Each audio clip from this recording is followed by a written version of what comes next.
Hello, hello.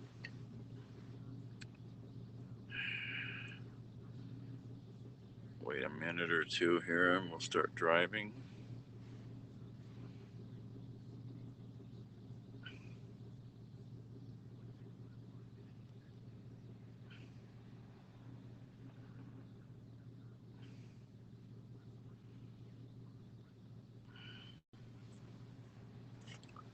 Okay.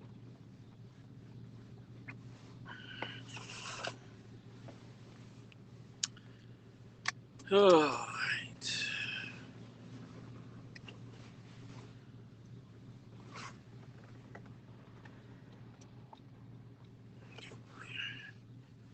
All right, we're getting ready to go here. Okay, ready to go?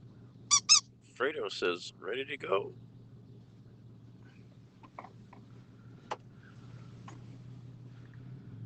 All right.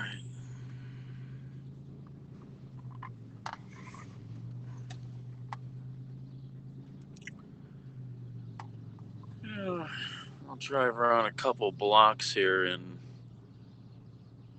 sorta, yeah, still awake.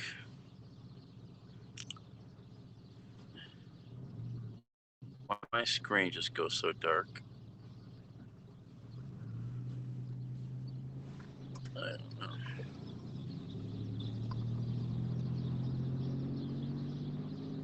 Let's do another quick drive around Huron here near the lakefront, and then we'll head back.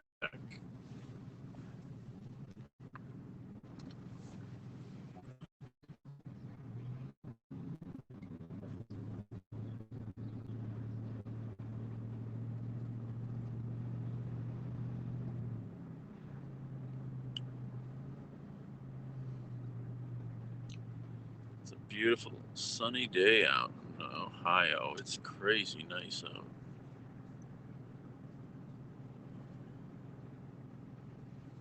Crazy nice.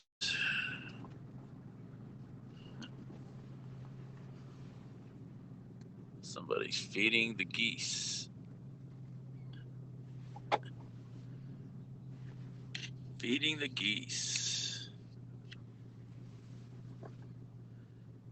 Birds, birds. Come get the bread, birds.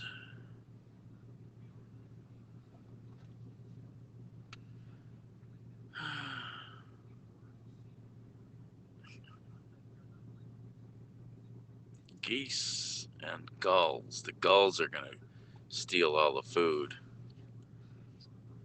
They're the evil ones.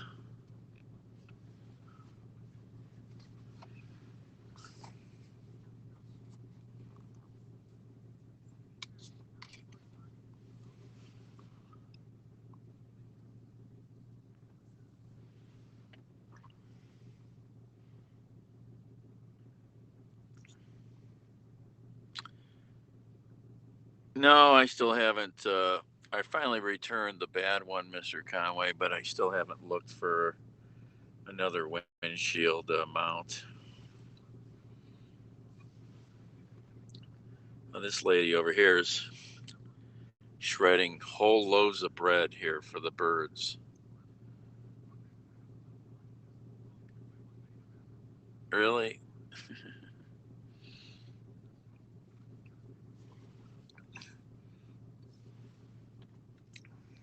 Do these birds really need it?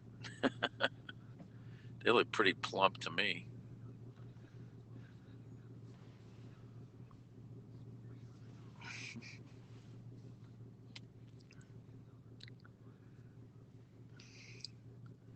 Damn gulls are gonna steal it all. They're just thieves.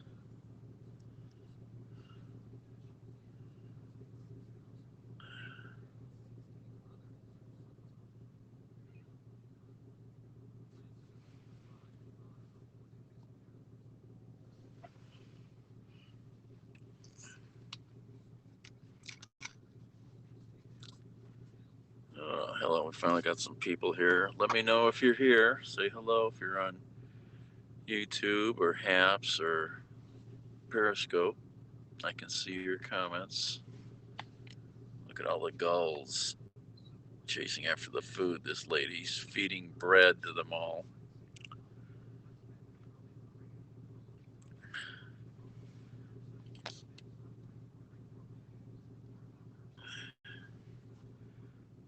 The gulls are going to steal it all.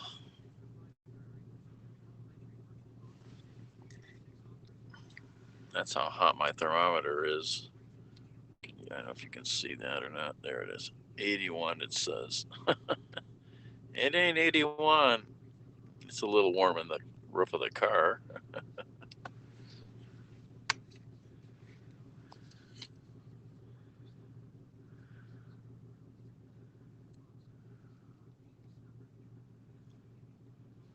All right, let's get it moving here.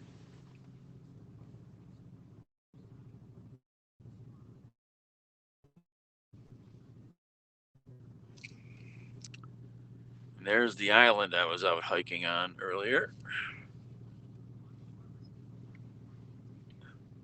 Out there, that brown patch you see.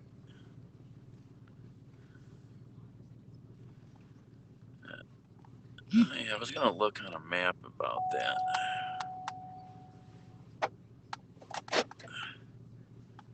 Hey, Jason.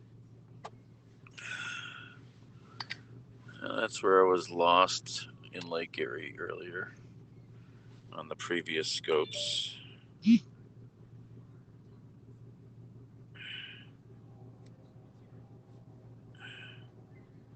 What was I going to look up? Oh, yeah.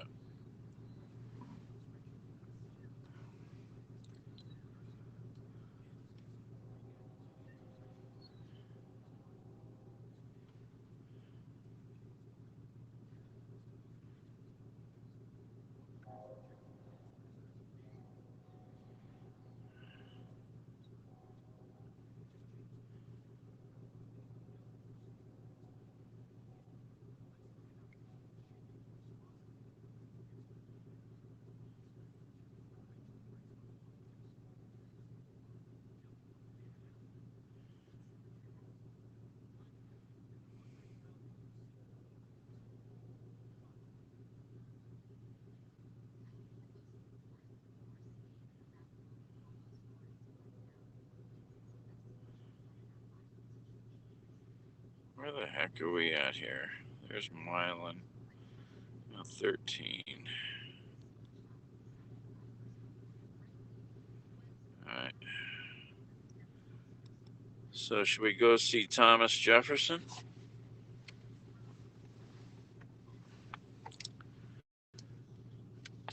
There's frozen Lake Erie out there.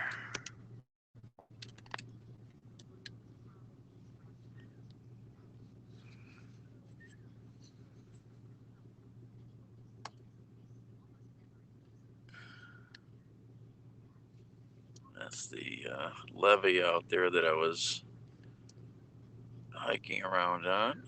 Oh, that's right. I wanted to look at that levee again. How big is that levee?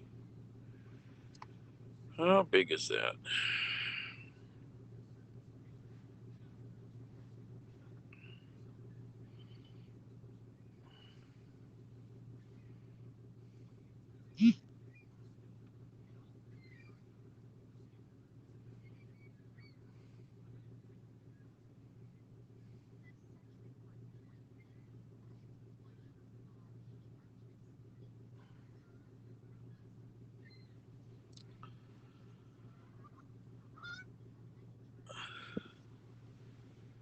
Oh,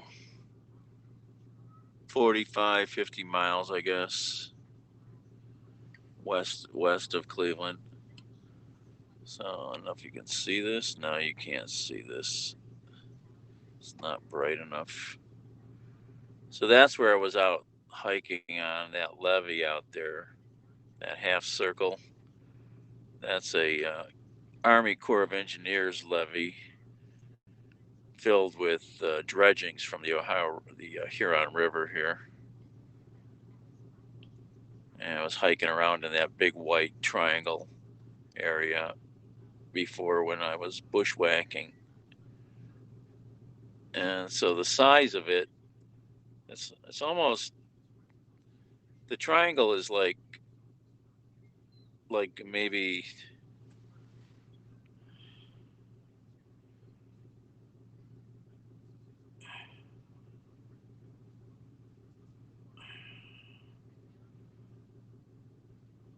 almost 2,000 foot on a side, that triangle.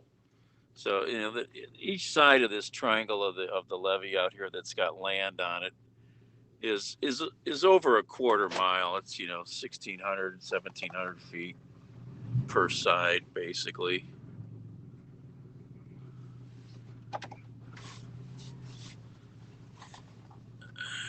It was a lot of fun out there, actually. Oh, the birds here. This woman is throwing loaf after loaf of bread out here, and the birds are scarfing it. This must be her thing to come out here and do this. Birds, gulls everywhere, gulls. Lots of gulls. Fighting over the bread, looking for scraps. They're vicious animals.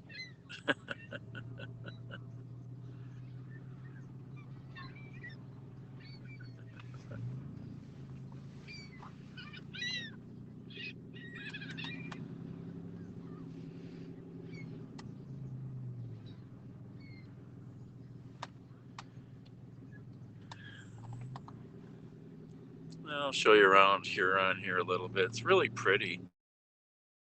Bars here on the left, because all these areas around here are waterfront communities, and they're very popular for tourists to come to in the summer. Rats with wings. uh,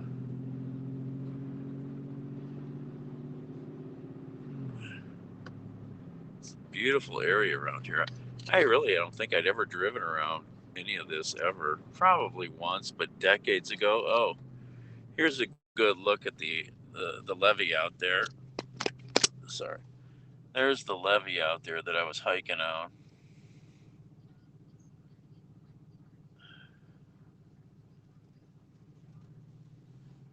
Would really cool to be cool to go out there with a drone. That would be a lot of fun to go out there with a drone. Got some ice here, close into shore yet.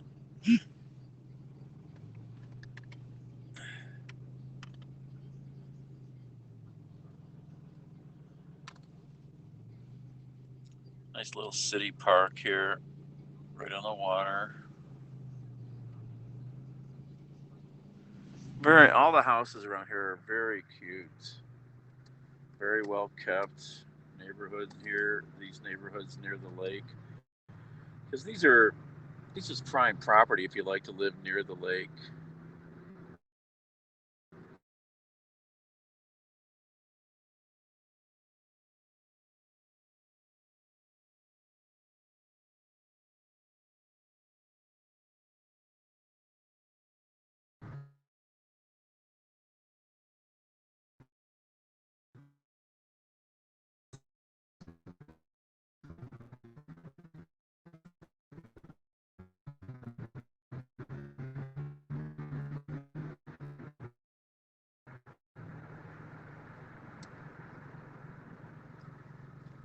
It's a gorgeous sunny day.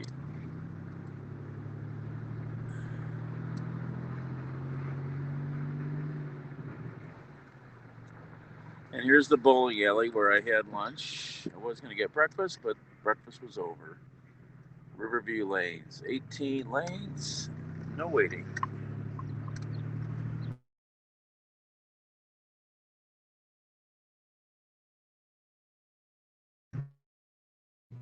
Money, I just get a damn room at that Comfort Inn right now.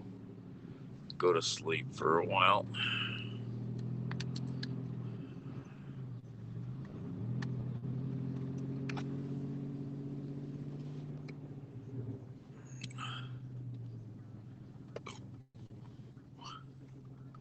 I'm gonna drive down this street here. interesting. Church.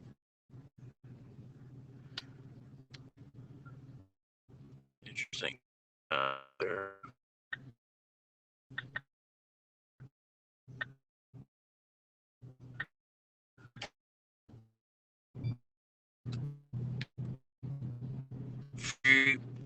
Free Presbyterian Church of Huron. Free Presbyterian Church of Huron. I'm on Cleveland Street. Cleveland Road. Very busy. I don't really know where I'm headed to the line. Where's my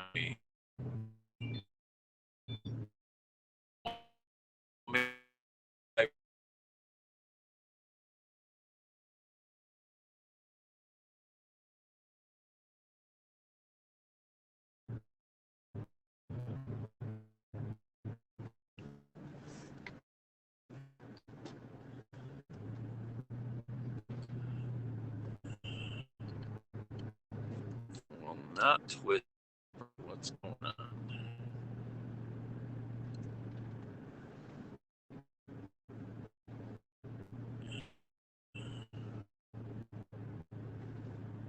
Jefferson?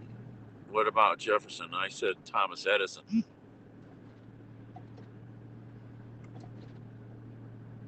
Well, a few miles south of here in Milan, Ohio, is Edison's birthplace. I've taken you people there before.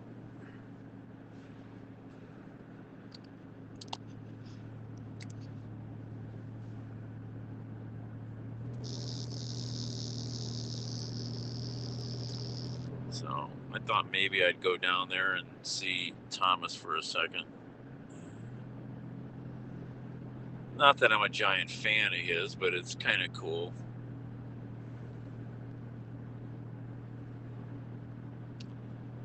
Thomas Alva Edison.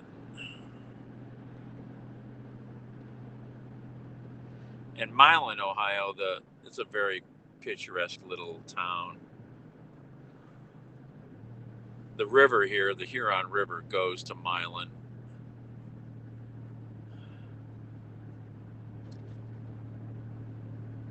Back in the day, Milan, Ohio was a massive shipping port, believe it or not.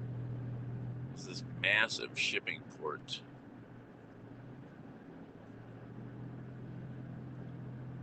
Oh, where are we going? I don't know. I'm going west. I need to turn around or go south.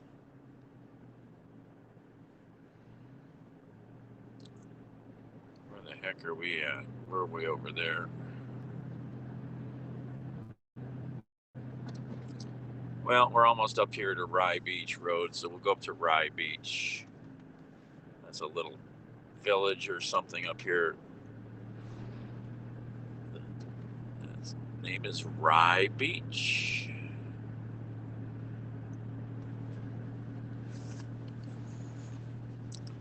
All cute little streets off to the right here that go right up to the lake. About 1,000 feet to the right of us is Lake Erie.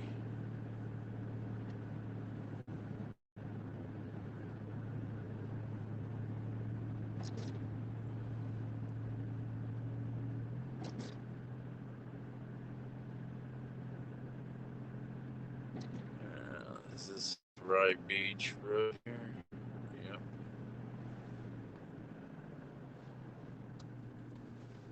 What is all that?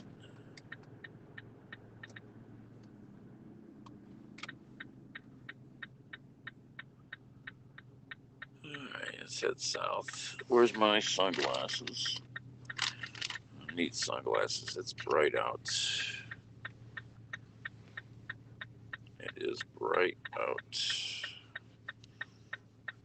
These aren't real good sunglasses, but they were only $1.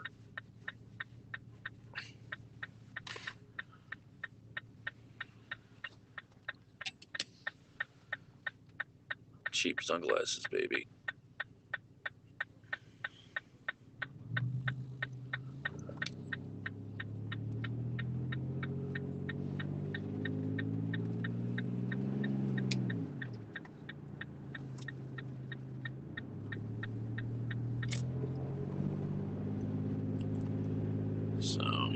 talk amongst yourselves mostly because I cannot see the screen with these sunglasses on.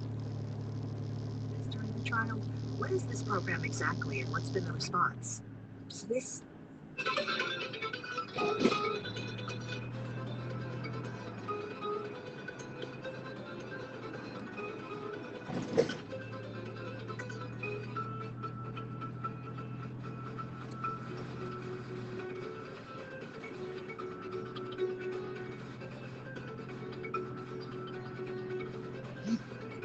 Oh, excuse me. Railroad tracks. All right, clear.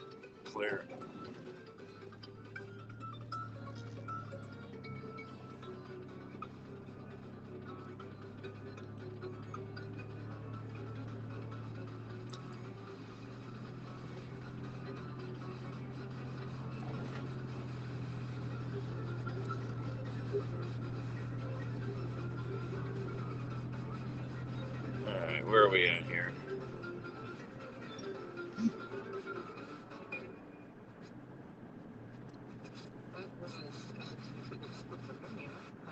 actually a local band. I've been played before.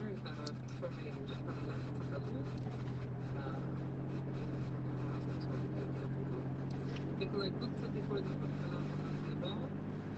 And then we had 6 tracks from the State Radio and television channel. One was their instrumental anthem, and Show's the Concept, a bunch of dances from the show region, and then the ladies, the vocalists, starting off with Edwin. And we've come to the end of another show. Thanks so much for spending your Friday afternoon with me. My name is Nadia. This is Somebody Stole My Place on WRW 91.1 FM. And thanks for being here. So look out for each other, take care of each other, wear your mask, wash your hands, and hopefully we'll get back to hugging and hearing concerts and seeing theater performances and doing all the things we love to do real soon. Oh. To end with Dolly Parton with the light up there for the weather, which I tell you, I've listened a lot to this during this pandemic, and she always brings me hope. So I hope that she does that for you today too. Take care, everyone. Till next time.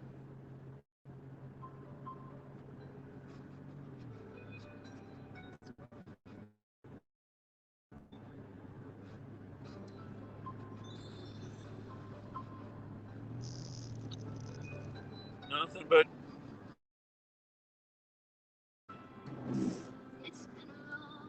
big agricultural area, rural Ohio.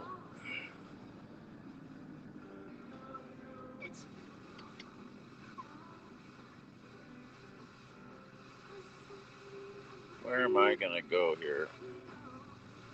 I need to turn. Alright, we're gonna turn left here.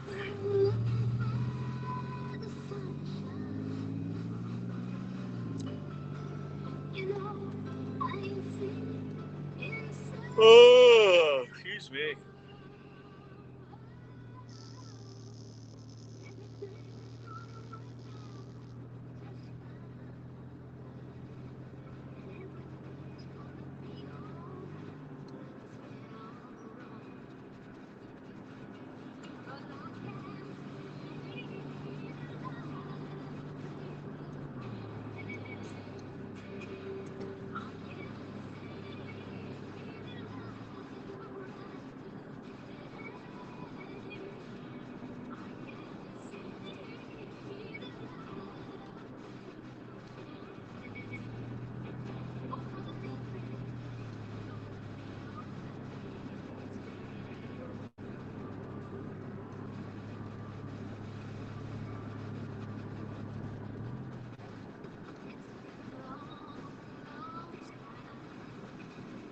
Stop sign. Oh. Right, we're gonna go left here, I think. Yeah.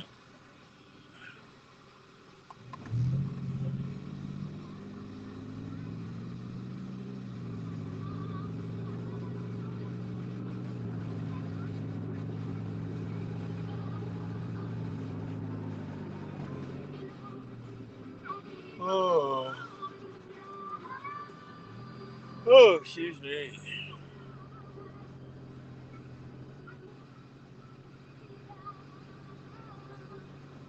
Big boats over there. Go here, we'll turn right.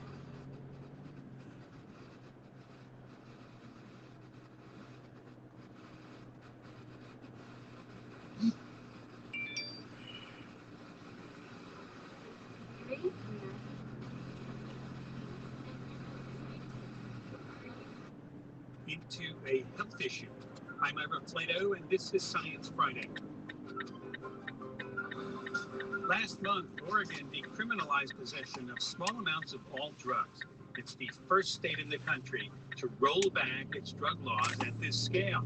This hour, a close look at the factors driving this change. People on the ground who work directly with those affected speak of their challenges. I would work myself out of a job any day. I would love to, run around with a magic wand and cure everyone with substance use. All right, about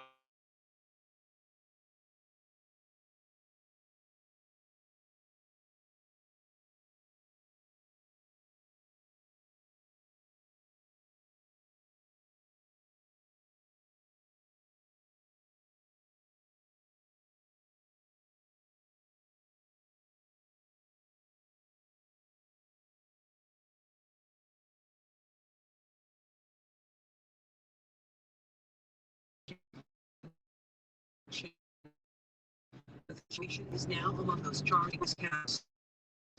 January insurrection. Lucas.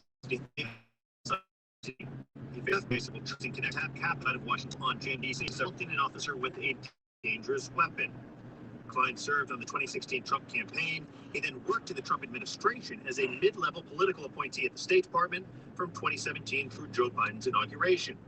The FBI says in court documents that Klein can be seen in videos from January 6th using a police shield to violently shove officers protecting the Capitol. Federal prosecutors have charged more than 300 people so far in connection with the January 6th insurrection. Ryan Lucas, NPR News, Washington. One of the House managers who prosecuted former President Donald Trump's second impeachment trial is suing Trump and others over the roles they played surrounding the insurrection at the Capitol. Congressman Eric Swalwell alleges a conspiracy to violate civil rights.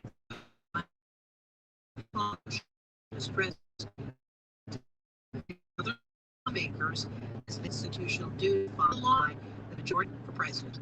The administration reportedly plans to convert some of its family detention centers in Texas to migrant processing centers so parents and children arriving at the southern border can be more quickly released. White House Press Secretary Jen Psaki raised concerns about better protecting unaccompanied minors. These kids are coming. They are fleeing prosecution. They are fleeing difficult circumstances in their home country. When they come here, all we're talking about here is ensuring that they are treated safely, they are not trafficked, they are not sent back on a unsafe journey. The government's also considering providing COVID-19 vaccinations as part of the essential services typically provided to asylum applicants before they're released. Federal health officials released another study today showing that COVID-19 cases and deaths increase when precautions are lifted. More on this from NPR's Richard Harris. COVID-19 cases and deaths have plateaued over the past week, which means the nation is at risk for a resurgence. At a White House briefing, CDC Director Rochelle Walensky urged people to be patient a while longer. I know the idea of relaxing mask wearing and getting back to everyday activities is appealing, but we're not there yet. We have seen this movie before, when prevention measures like mask mandates are rolled back. Oh, excuse me. Scientists say masks and social distancing measures are buying time for vaccination efforts to protect the population. Richard Harris, NPR News. The Dow Jones Industrial Average is at 380 points, 1.2% since the open. This is NPR News. Iraqis are witnessing history in the making, the first ever papal visit to their country, where Christians make up roughly 1% of religions in an overwhelmingly Muslim nation. Donning an anti-coronavirus face mask during his opening address to the people, Pope Francis urged Muslims to treat their Christian neighbors in Iraq as a precious resource, and he urged the small Christian minority long targets of discrimination and violence in Iraq to hold true to their faith.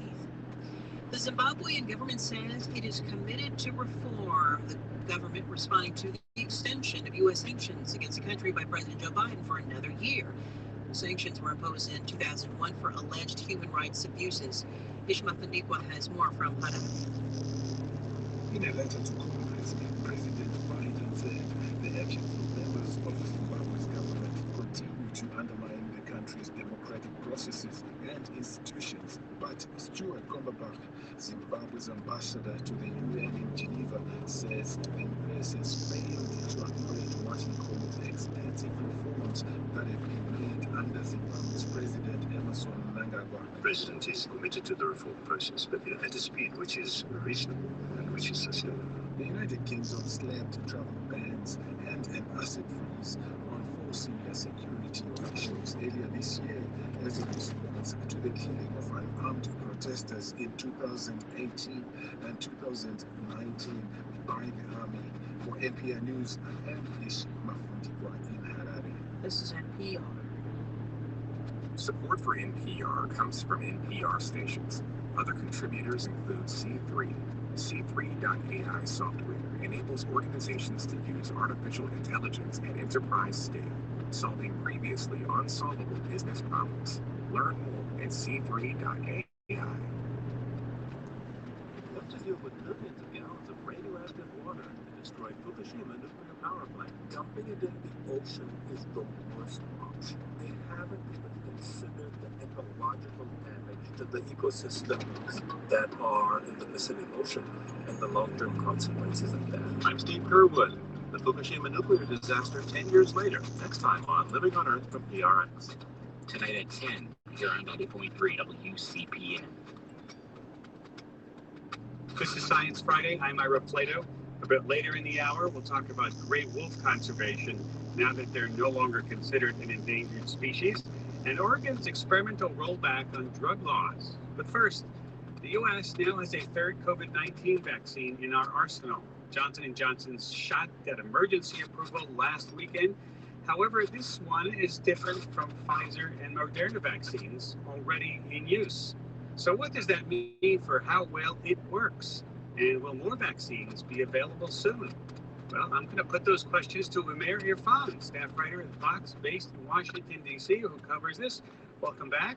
Hi, Ira. Thanks for having me. Nice to have you back. Always good. Let's talk about this Johnson & Johnson vaccine. What makes it different physically from what's already available?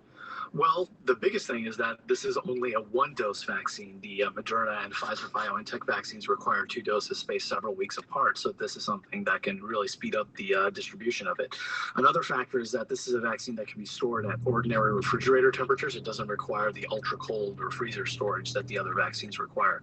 This one's also cheaper. It costs about $10 a dose, where the other mRNA-based vaccines cost about twice as much. And this is also the first vaccine that uses this platform to be authorized in the U.S. The Pfizer and Moderna vaccines use messenger RNA. This one, the Johnson & Johnson vaccine, uses an adenovirus as its vector. Basically, it's a modified virus that carries genetic information into the cells, and then the cells read that information to manufacture a part of the virus. So this uses DNA instead of mRNA, and DNA is more robust and able to survive. That's why it lasts longer or doesn't need to be frozen.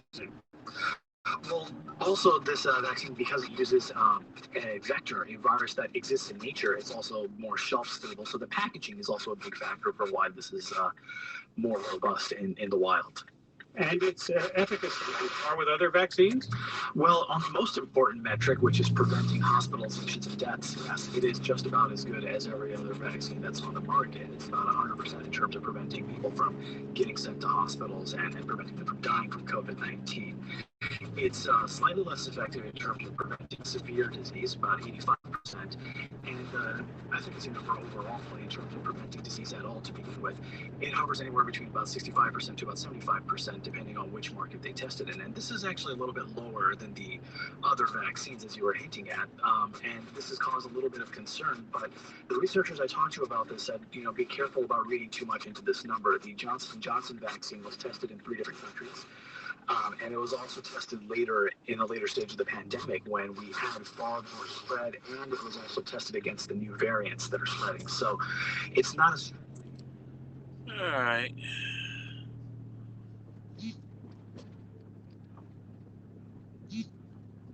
We're in Milan, Ohio. Who just called me? Somebody just called me.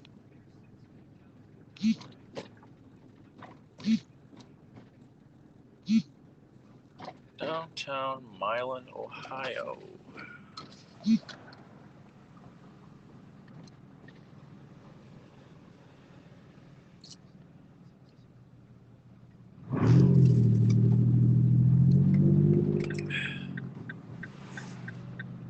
The Milan Antique Shop.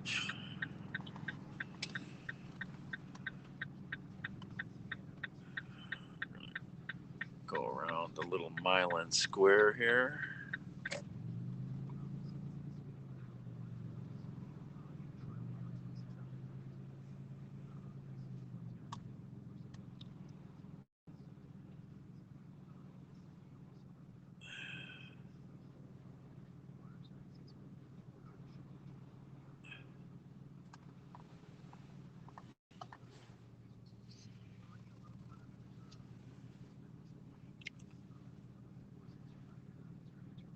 The Wonder Bar. I keep hearing that they have good food there.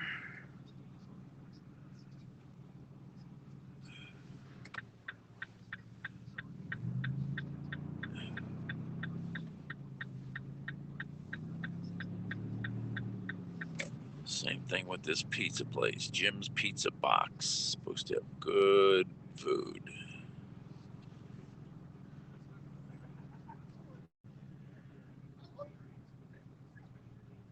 Anybody still here? Let me know.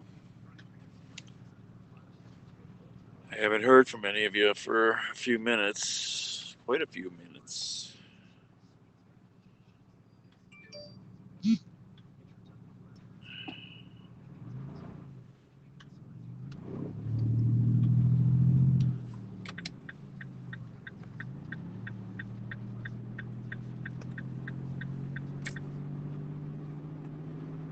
We'll go up here by Thomas Alva Edison's birthplace.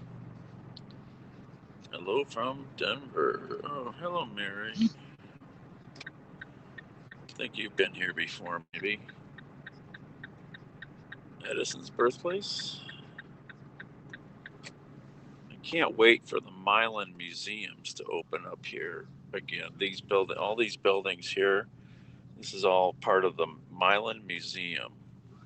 It's a really gorgeous complex of arts and crafts and artists and renovated historic buildings.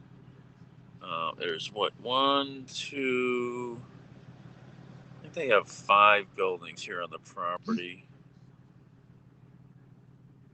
But it's been closed now for a year or so. But I've walked around it. And then there's one building way in the back over there. There's the old general store back there.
even know who this person is here that made that comment. But yeah, Haps needs to fix their damn game. There's no doubt.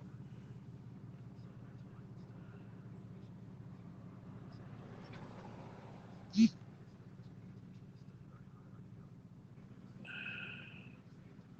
don't know who this person is here that made that comment.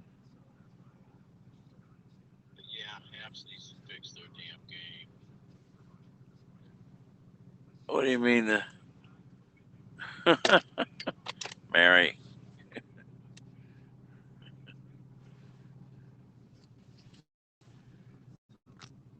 Alright.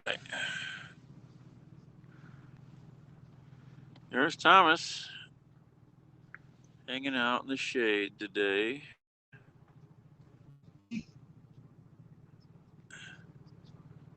That's his birthplace house there, the little brick house. And this is the Edison birthplace office where, when this is all open, you would buy a ticket if you wanted to go into the. I haven't slept at all, so there he is. There's Thomas.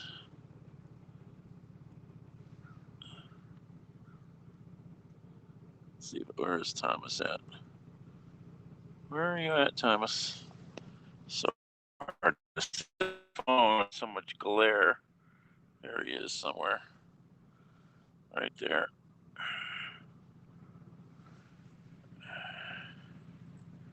Oop, hello.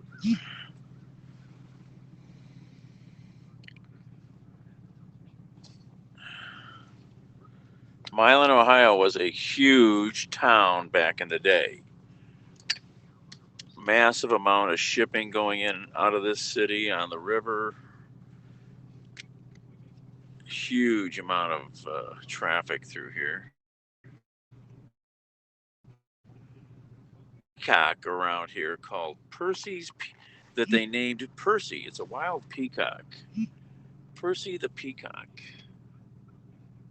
Down here is where the overview of this historical marker for the Milan Canal Basin.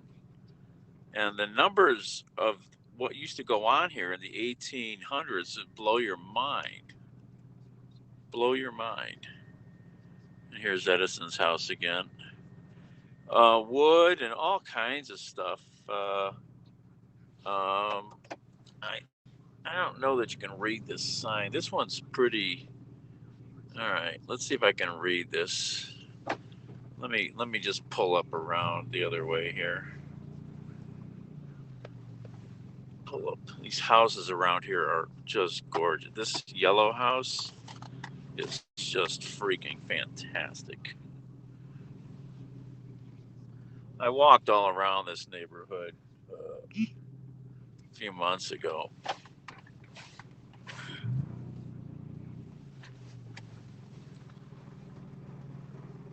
So the Milan, here's the state historical marker. And down below, I don't know if you can see how far down this drops. This drops really far down into the gorge here. So the Milan Canal Basin, 1839 to 1867. Milan was a leading Great Lakes port after the completion of the 3-mile Milan Canal in 1839. Center of activity was the Milan Basin at this site, where produce was brought from area farms for shipment to lake and world ports through 14 warehouses by as many as 20 schooners a day. 75 vessels were built in the basin. Railroad competition and the flood of 1868 ended Milan's port activity. So I think the Milan Canal Basin, the Milan Canal connected Milan to the Huron River, which then got you into Lake Erie.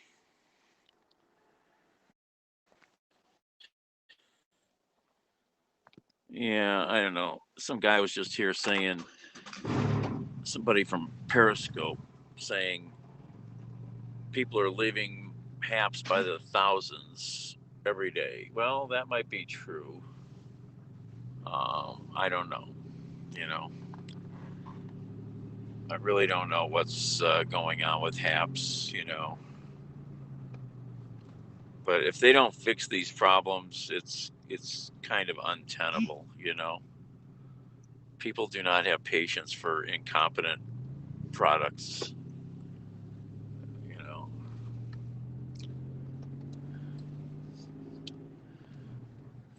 it's a really cute little town.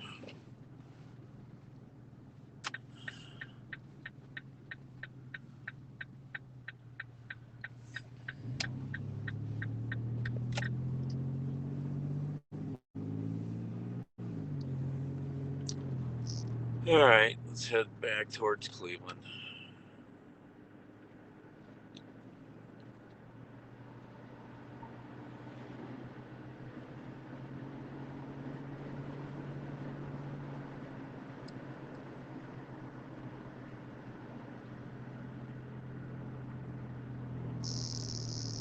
Yeah, I mean, there's so many issues with Haps.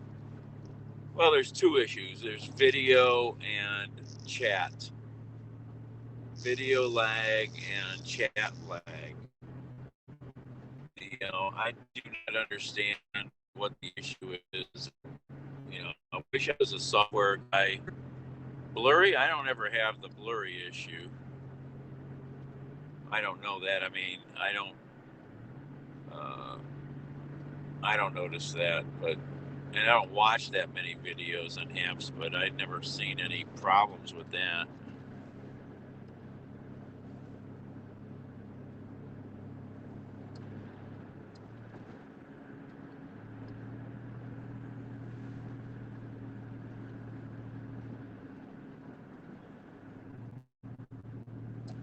A down arrow? Really? I don't know. That must be something new. Really? A down arrow? I'd have to see what that's actually doing, Mary. Yeah, I mean, that kind of stuff is counterintuitive. Oh, wait. Oh, yeah, no, I know what you mean. I think you can only see, well, I don't know. Maybe I don't know. Thinking of something else. I'm tired. And we got a big high school or something here on the left. Big middle school. Big school on the left side. Okay, I'll have to check that out in some big school complex here out in the middle of nowhere. Edison High School. Edison High School, of course. Yeah, I'll have to. Well, are you on a computer, Mary, or on a phone? It might, the interface on a computer in Chrome is all different, I'm told. I have not witnessed it. Well, this house has got a lot of solar panels. Oopsie daisy.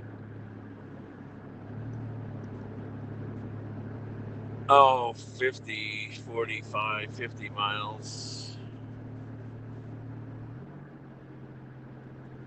I was hoping to get some more deliveries out here. Usually I do, but when I've been looking around, there hasn't been any.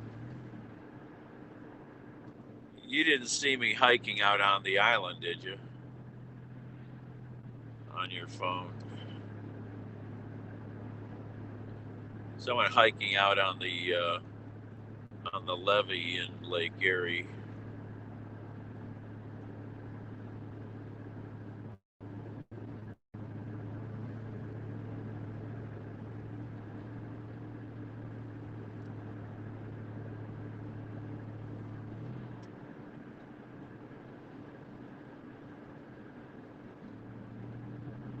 I'm really almost ready to pull over and take a nap.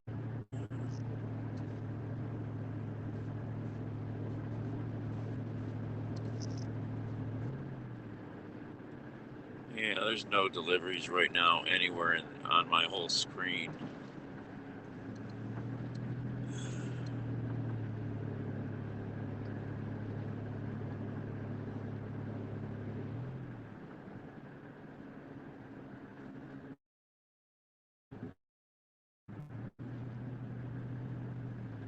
I like this drive back. Route 113 is a nice, pretty mellow drive.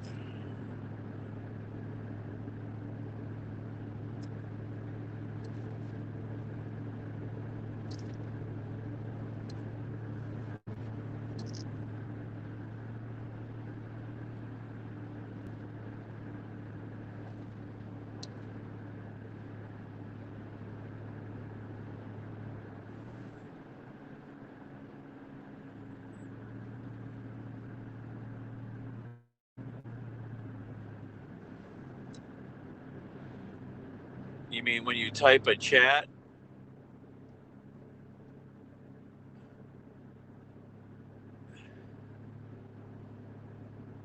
Yeah. Well, I've learned from a psychiatrist buddy of mine who preaches all about sleeping in the dark. And I'd already done a lot of reading before I really ran into him. And he's on a mission to make sure everybody that sleeps, whether it's day or night, you sleep in 100% blacked out room. No light gets into the room. And that means even if you have a clock in your room, you put a towel over it. Because we need to go back to our caves to sleep properly. We've only had, as a species, we've only had our artificial light for like 150 years. So it's super important to be in absolute darkness when you go to sleep. That's part of our physiology. You know, our breed, and we've changed all that by having artificial light. Nothing. When he meets new people, he'll give you a brand new pair of sleep goggles. No lights at all. Blackout curtains. You do whatever you have to do to make your room absolutely 100% dark. I mean, I've known this for decades. And so what I do is I'll even have just a dark t-shirt and drape it over my eyes if I'm like sleeping somewhere where there would be light, like in the car right now. If I want to take a nap, I'll find something in the car to cover my eyes. But he'll hand sleep masks out to people left and right. It's one thing you can do to get your body back into a decent sync, and it's free, basically, you know. Because you got to remember, some of the wavelengths of light, like from a clock, the blues, the fluorescent blues or greens or oranges, that stuff leaks through our eyelids, and we're still susceptible to it even with our eyes closed. Because we only have one pair of eyelids, unlike some animals who have two eyelids, like cats and stuff. You know, so they close out a lot more light than we do. You can read plenty about this. Well, like I say, you know, I'll just use a dark T-shirt and roll it up, sort of, and just lay it over my eyes. Works pretty damn good. And I don't have a strap around my head. Everybody finds some everybody. Oh yeah, if you have lash extensions, well, then you got another problem. The better problem then is to, make your room absolutely dark. I had a good friend who was also a customer, and that's something she was into 20 some years ago when I was at their house working. incessantly. You know, her kids, herself, absolute darkness.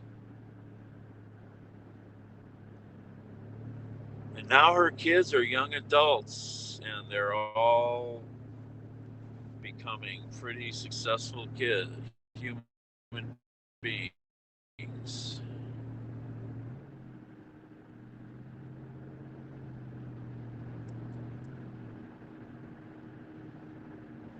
And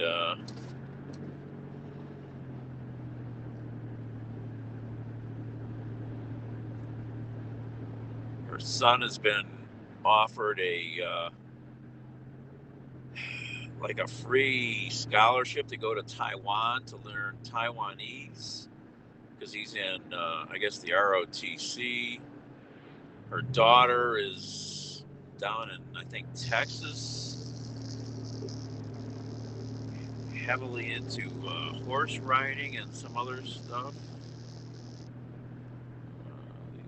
Her kids are on the path to being successful adults. And believe me, I saw her when she was dealing with these kids as more like a cowboy wrangling the cattle.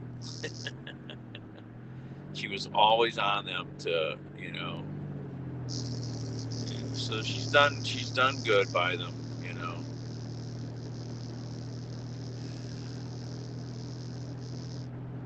No, I don't mind the dark. I've worked in the dark a lot of my life. Believe me, even in almost absolute darkness, your eyes will.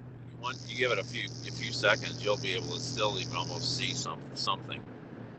You know, but you just have a flashlight handy or a lamp. You know, you can just reach an arm over to and flip the lamp on. You know, if you're that freaked out by something like that, you know. The proof is there. There's plenty of studies about sleeping in absolute darkness. We didn't have street lights. We didn't have house lights. 150 years ago, we didn't have any of this stuff. When you went to bed at night, even in a city, you were in darkness. You didn't burn a lamp or anything because you couldn't afford to. This stuff is, all this technology is really is altering us, and not in a good way.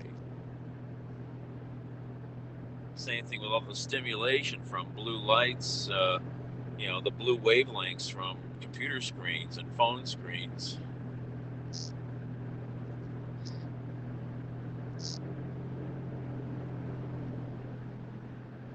Yeah, you know, I'm gonna try to keep pushing to get home. I don't really want to crash in the car right now. I just want to get back to my bed for a few hours.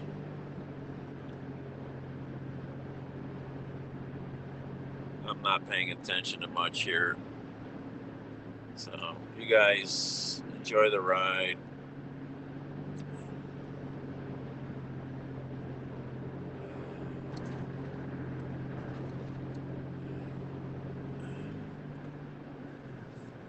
And here we are in Florence, Ohio. Yeah.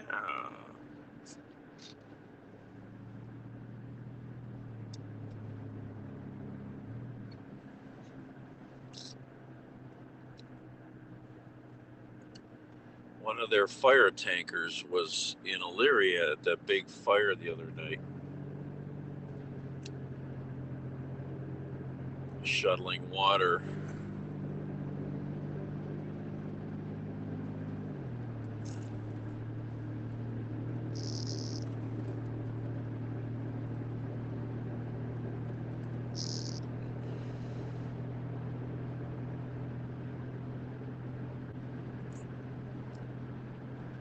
Oh yeah, whoever is saying that.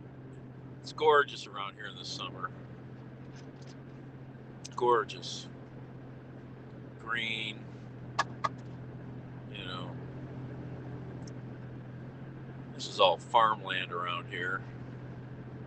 Mostly.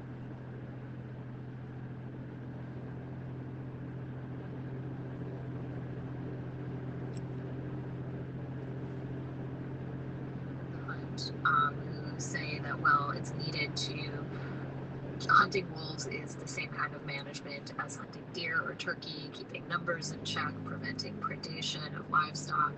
What do you think is the better management alternative? So wolves are found in social units we call packs that are like extended families. Generally, all the individuals are related, occasionally unrelated. Wolf will join the family unit or pack. It's not just a loose group, it's a multi-generational group with cooperative breeding, cooperative territoriality, and cooperative hunting. Never noticed this junkyard here. Intervene and kill one or two members of a pack, especially the alpha male. Big old time junkyard there. The pack structure destabilized. The pack may disband, and we see behaviors that are rather unusual in comparison to an intact wolf pack.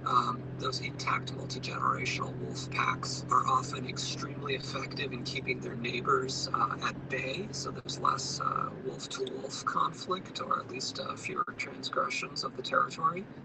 And they're extremely effective in hunting their prey, whereas smaller packs and those with unstable structures that have been affected by human lethal management seem to be more likely to attack domestic animals and wander the landscape in search of easy food, because as a team they've been disrupted or had their team destroyed, and the survivors are often hungry, looking for food, and unable to hunt wild prey as effectively. I think what the Wisconsin wolf hunt shows us is how quickly a determined group of hunters and poachers can reduce a wolf population to the level where it's going to be endangered again. But basically, we already knew that, because the history of wolves in the U.S. is one of eradication. Birmingham, Ohio. That they've been given to date. Thank you so much for joining me today. Thank you, Christy, and your team at Science Friday. I'm a big fan. Dr. Richard Travis is professor of environmental studies and environmental science at the University of Wisconsin in Madison. For Science Friday, I'm Christy Taylor. Thank you, Christy. Oh, one quick thing before the break. International Women's Day is Monday, and you can get a head start this weekend by checking out our Breakthrough film series, stories of women paving new paths in science. Check it out. The sunglasses help you see better. That actually looks better with the glasses. New rules for drugs. What do you think of that? Living with addiction. Stay with us. Like it. Now, I'll get you guys some sunglasses.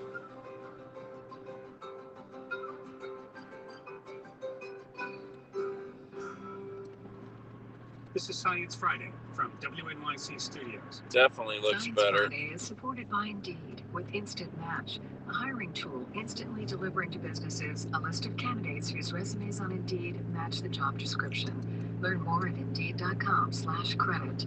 Science Friday is also supported by Progressive Insurance with the Name Your Price tool, providing information on a range of insurance coverage and price options.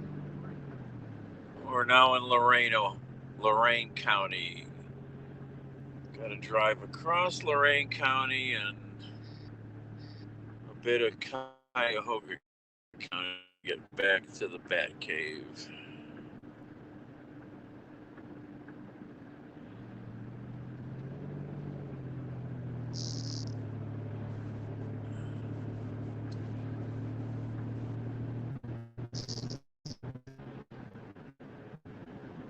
Oh, there's a pickup truck for sale.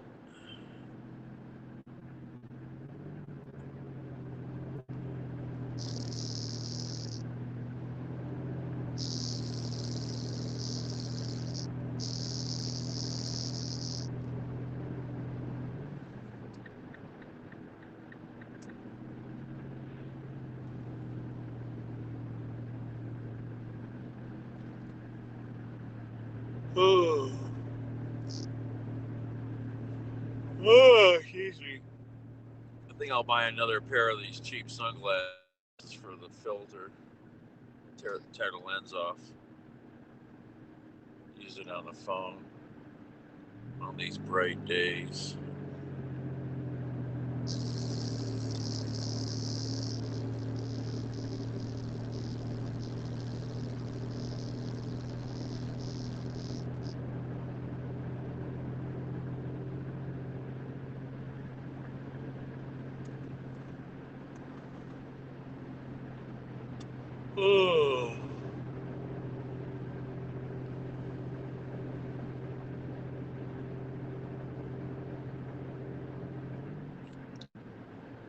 There's a nice little tractor for sale.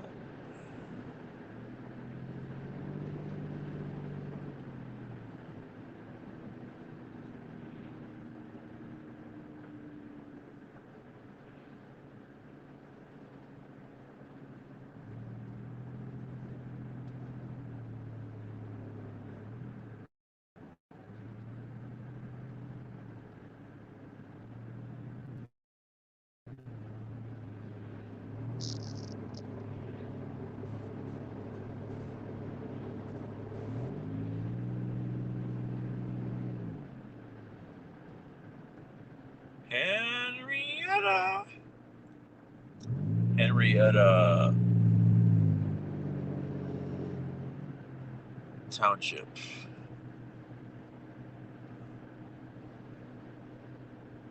Henrietta Township. Lots of apple orchards around here. Lots of apple orchards.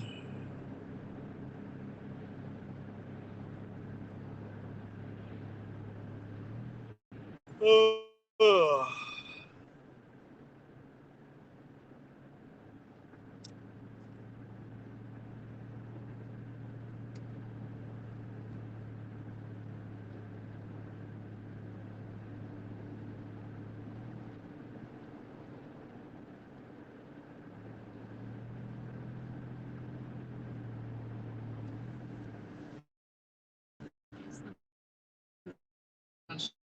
Small amounts of all drugs in Oregon. That means if you're caught with 1 or 2 grams of a drug like heroin or meth, you won't be charged. Instead, you'll either pay a maximum $100 fine or complete a health assessment within 45 days at an addiction recovery center. When people tell me that they've spent like the last 5 years constantly scared, constantly looking over their shoulder, constantly feeling vilified because of their substance use disorder, and they tell me that they feel like they can breathe a little bit, that's a win. Just decriminalizing simple possession is a huge win for folks. Haven was one of the chief petitioners behind Measure 110, meaning she was out there getting signatures to get it on the ballot. In November, Oregonians voted to approve it by a 16-point margin.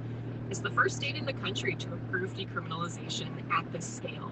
But wait, a lot of you are probably wondering how we got here. We've been conditioned to think drugs are capital B bad. Remember those commercials? Your brain's gonna fry like an egg. So why decriminalize them? Drugs, for half a century, have been treated as a criminal justice issue. When that started, it was kind of an experiment itself.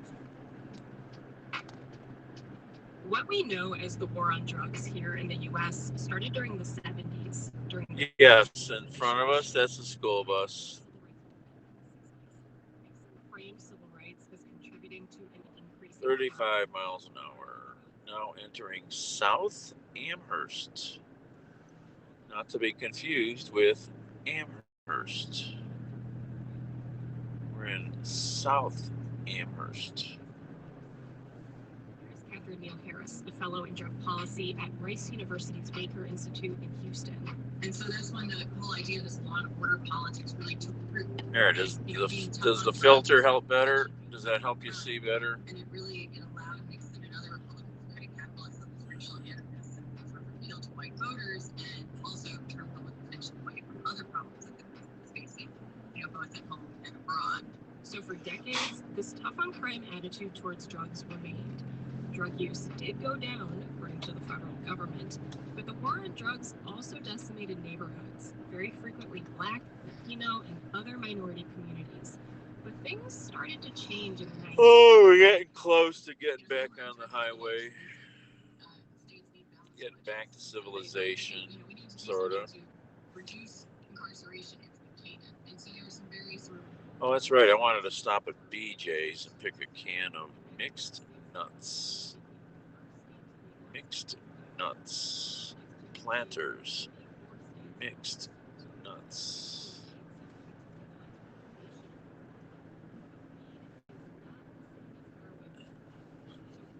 Really? Does it look freaky, you think? I like what I see on the screen here.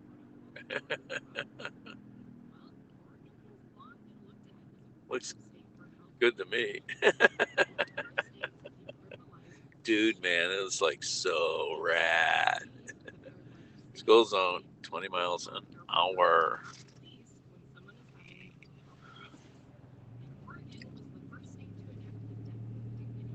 Big old school building on the left there, the South Amherst Middle School.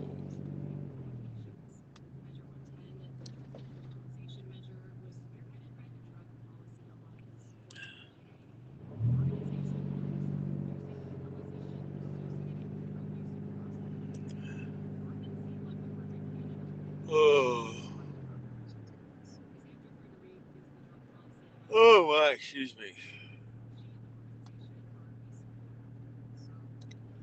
Downtown South Amherst. Woo!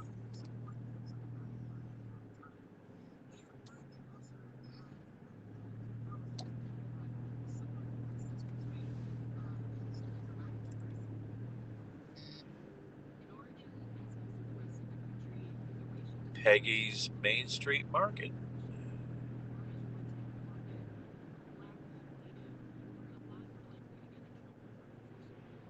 What's the speed limit here? 35.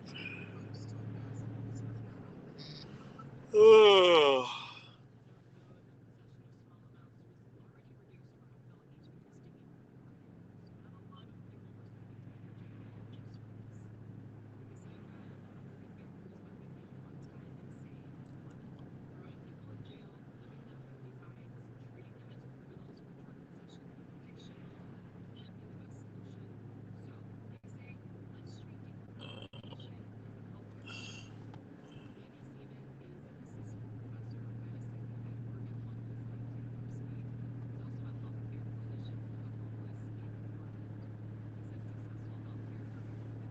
Is all about transparency and empathy.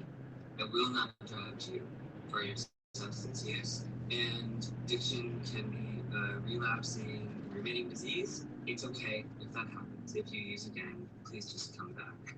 Andy used to be a doctor in the Multnomah County Jail in Portland. He says he often saw a cycle with patients who had to go cold turkey in jail. They go through withdrawal in an unfamiliar environment, they're traumatized, and then when they're released, they seek out drugs and self-medicate. For opioids, overdose risk is 129 times higher in the first 2 weeks of someone being released from jail. Certainly, there are case scenarios where people have gone to jail and then were arrested, and that was a wake-up call, or maybe they're in prison and they found their recovery that way. A lot of people in organ recovery are those people, right? They're people who made it through a pathway like that. But these are the people who survived. Like so many states, Oregon is grappling with an addiction problem. In 2018, there were 8 overdose deaths for every 100,000 residents, and it's gotten worse. There was a 40% jump in overdose deaths over 2019 and the first half of 2020. Officials in Oregon say pandemic disruptions are to blame. This problem is exacerbated because Oregon has a really poor system for getting people help for addiction. We have 3, 4, 5-week waits to find a treatment bed. That's Mike Marshall, Executive Director of Oregon Recovers, an organization that serves and advocates for people in recovery for addiction. Mike is in recovery himself. He's 13 years clean from alcohol and crystal meth. He was one of the loudest voices against Measure 110 in the recovery community. Mike says Oregon's recovery system is fractured and incomplete. A lot of centers were developed outside of the healthcare system. He calls them mom and pop shops. And because the system is so fractured, it can take time to get help.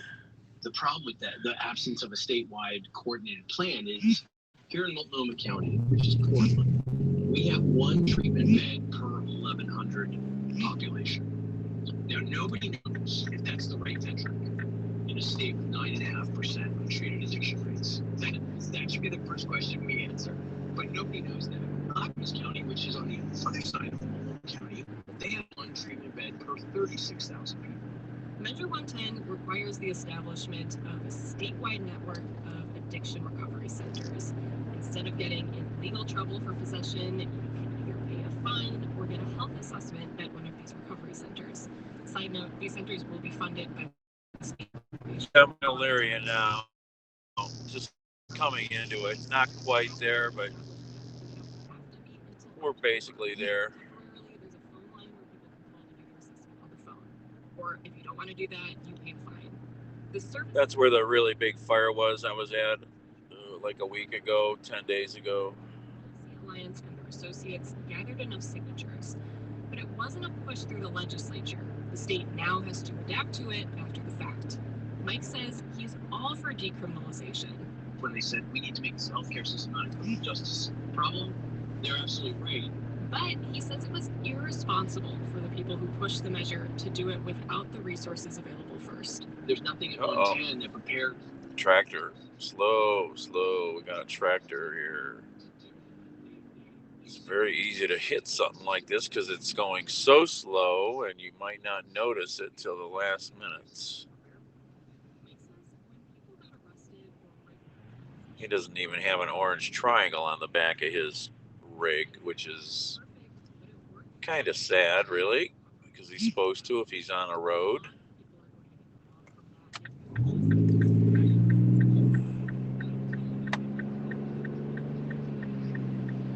Oh, his orange triangle is behind his...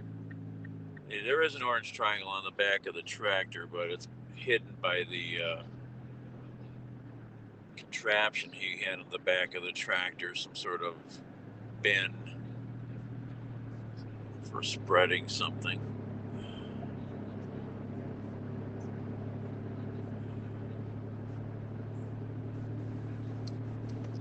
Eggs, they sell eggs back there.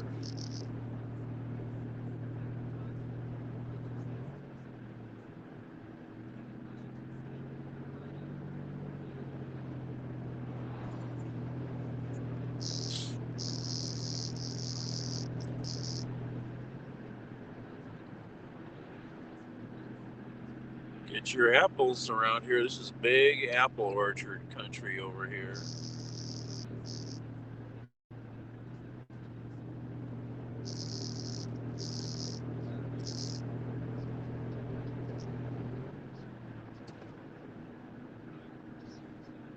Alright, what's this?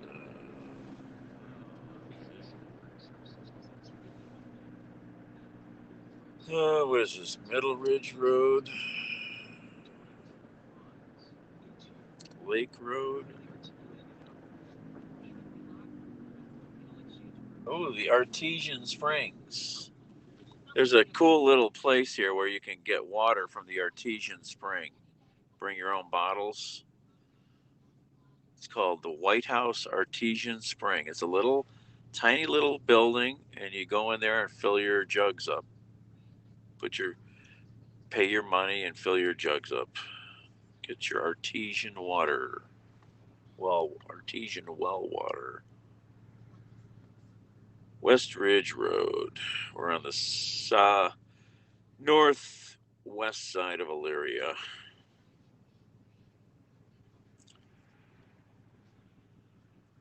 Oh, supper? I have no idea. Newcastle. I'm so tired right now. I don't know.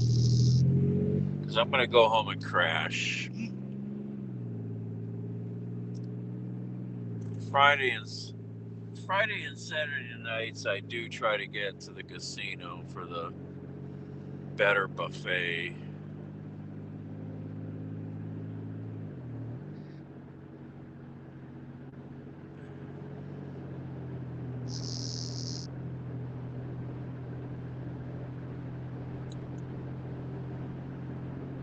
No idea. That's too many hours away right now to even think about it. Oh, that's right. Well, where am I going? All right.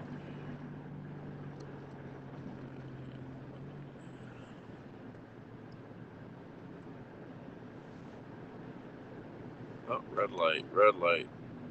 Another damn red light. Murray Ridge Road, West Ridge Road. Green light.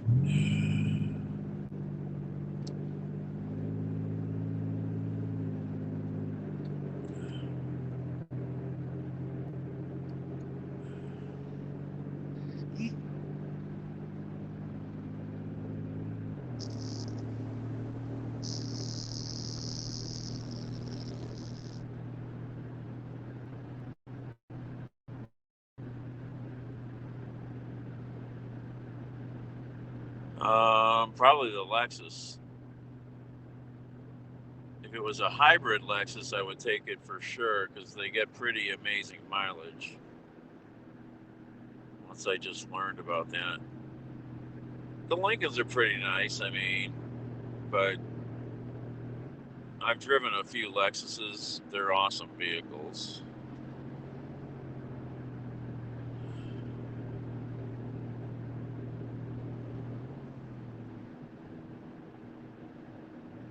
Oh, you got a red light here, yeah. I just would like to have a new car. That would be nice. A really new car. Like under 50,000 miles. That would be amazing. I mean, amazing.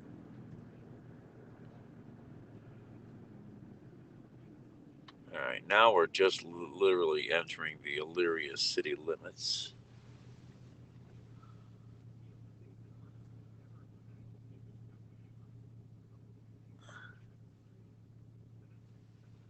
Is this Lake Road? I should know this. Yeah, this is Lake Road.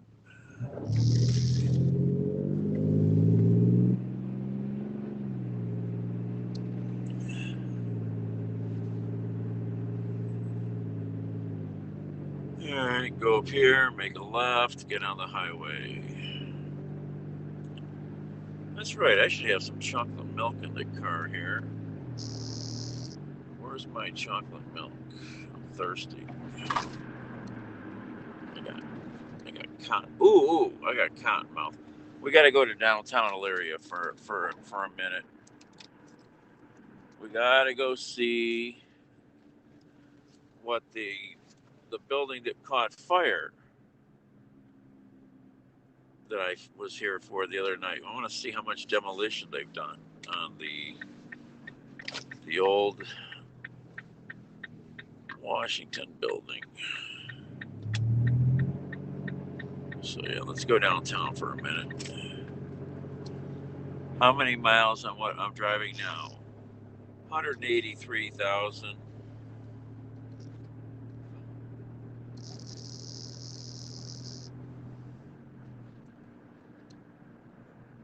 I have not owned a car with under 100,000 miles in decades. Every used car I've bought has had over 100,000 miles.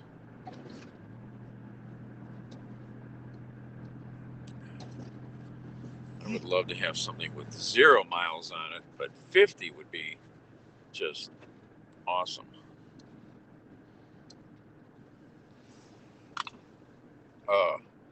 Found my chocolate milk. Just wigged me out when they redid this whole intersection decades ago. I mean, long time ago.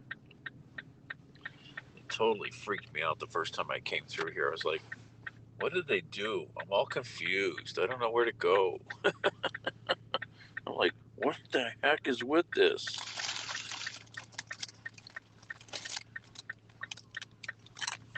The last minivan, when it died, had like 240 or 60,000. I forget.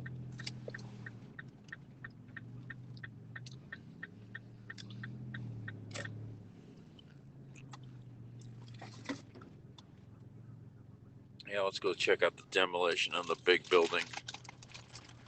That's right, 50's just breaking in.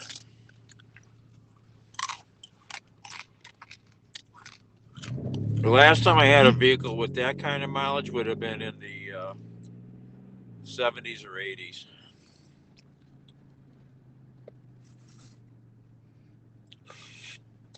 Really long time ago.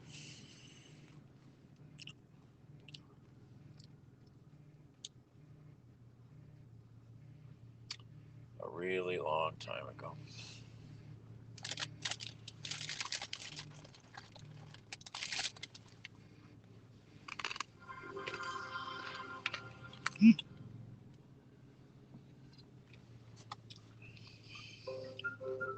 Sharks do it, alligators do it, so why can't humans? I'm talking about regrowing teeth. I'm Ira Plato, and this is Science Friday. love this We only program. have 2 sets of teeth. Why have humans evolved this way? Your body invests a lot of energy into making your teeth. You're going to make them last as long as possible. This hour, your questions about teeth answered. My question is, why do teeth move around so much before they fall out? Plus, do you have trouble getting out of a conversation? Maybe you don't know the rules of the road. The thing about it in a conversation is it is a lot like driving down the highway. You can't just leave whenever you want to, at least not without causing a lot of damage. There are pretty strong rules about when you are allowed to leave. Don't worry, it's not just you. We're all bad at it. Find out how bad after this. Live from NPR News, I'm Lakshmi Singh. The Biden administration is planning to convert 2 of its family detention centers into migrant processing centers. NPR's Franco Ordonez reports on the new steps the administration is taking to greatly reduce the time that migrant families are in government custody. The move represents a dramatic shift from the enforcement-focused Trump administration, but also Downtown Elyria. 200,000. There's no reason it shouldn't.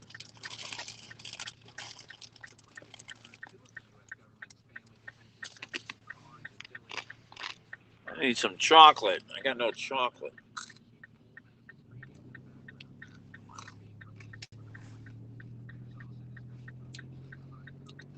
Okay, last time we were here was about 10 days ago for the big fire at nighttime.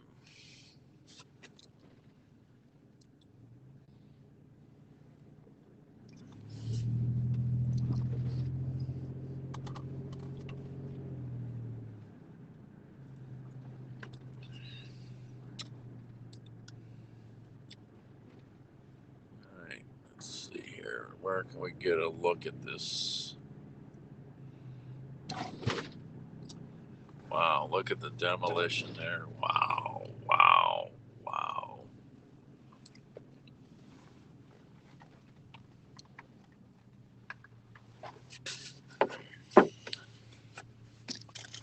Yeah. Yeah, Linda.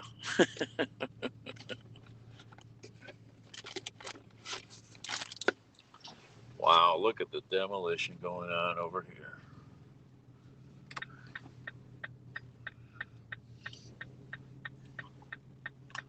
Poor Elyria, man. They're going through some rough times.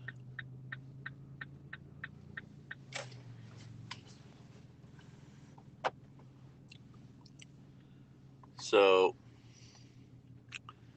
I can get out for a minute and stretch my legs.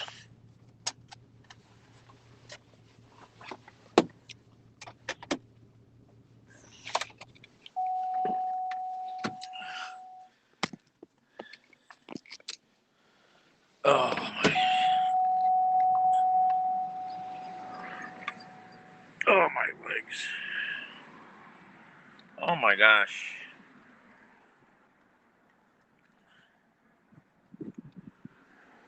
Fredo almost escaped. Look at, he's trying to sneak out the car here.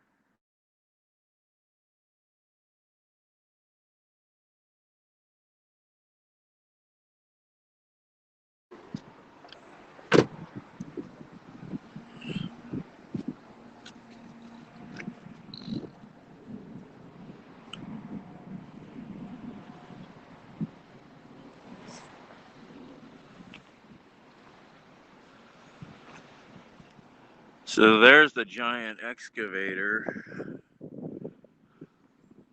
The really giant machine. I'm going to turn the phone this way. There's the really giant excavator. They just 2 weeks ago they tore this whole corner up here. 2 buildings here they took down from the 1800s.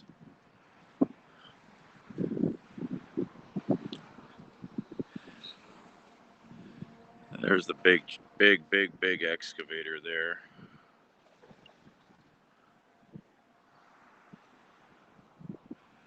I can't read. It's so bright out here. So this pile was much bigger the other day when I was here. They're working on this.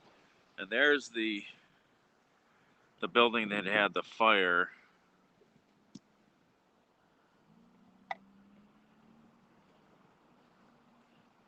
They've really working on starting to tear into it. But I think they're going to finish clearing a lot of this out first. I can't read a thing here. Well, these buildings, I don't know what the reason was for tearing these two buildings down. The building out there, the big 6-story building, had a big fire the other day. So the city's been trying to get that building torn down for decades, but they could never come up with the money because it's going to cost like $500,000 to tear that building down, that big building. I don't know what the reason is for these two buildings, coming down.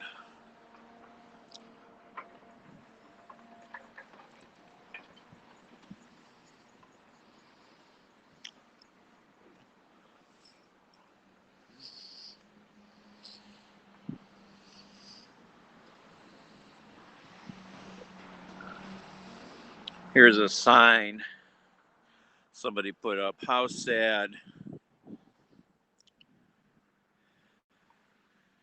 Thanks for the memories. Uncle Vic's, Mardi Gras. Those were two really huge clubs and bars that were in the big old building that burned. They were pretty famous in this part of Ohio.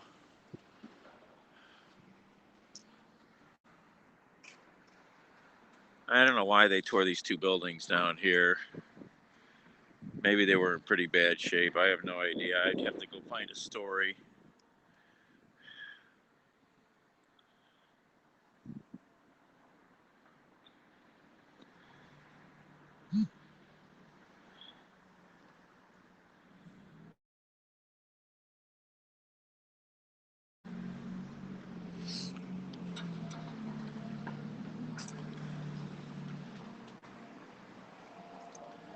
Look at these giant chunks of concrete from the big building here. Wow, look how big these pieces of concrete are. Holy cripe. These are monster pieces. Oh, pieces of the found. These are pieces of the columns from inside the building. Look at all the steel, the rebar and the concrete. Wow. Those are crazy huge pieces.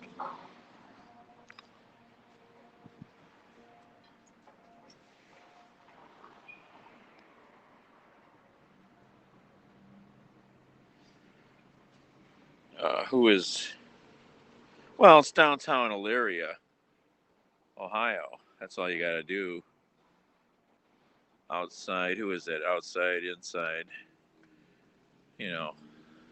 I'm at the corner of, this is Washington. This side street here is Washington. And this is Broad Street, downtown Elyria. Washington Avenue and Broad Street. That's the corner I'm at.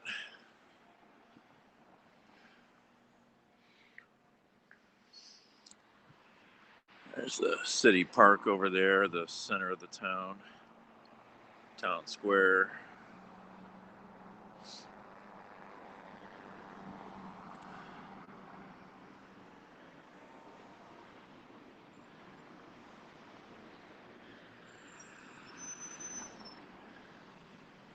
I'll head back to the car here. Downtown Elyria, dead center.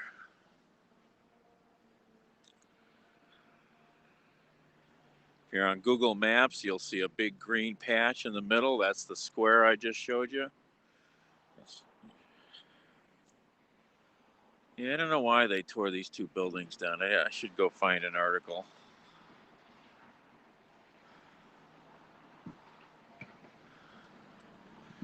But to tear that big thing down, it's going to cost hundreds of thousands of dollars to tear down and haul away. That's a whole city block, that building. Whole city block. You go look on Google Maps at if you're in satellite view. That building has a white roof on it. It's right alongside the railroad tracks.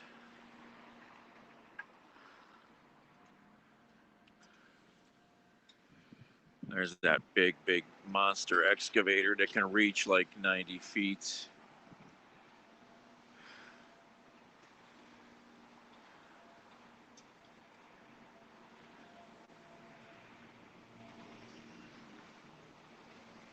Monster machines. Just eat up anything.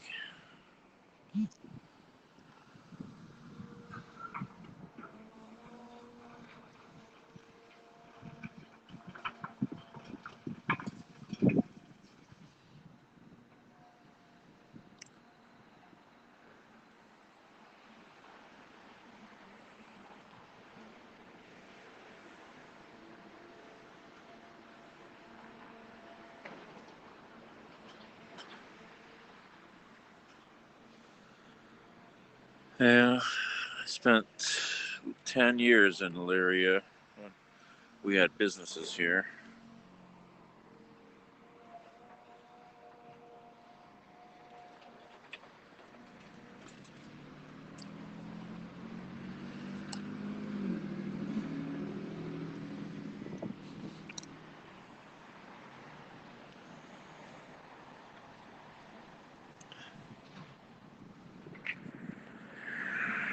Two 17-year-old teenagers started the fire.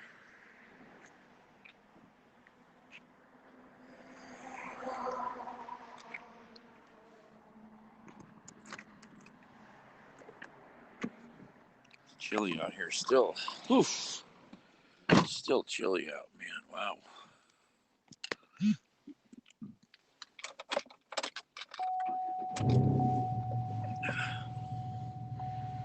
Glad I remembered to come over here. Take a look. I'd have to drive around a long way to be able to get another view of the building because of all the street closures. Let's see here. Who called me here?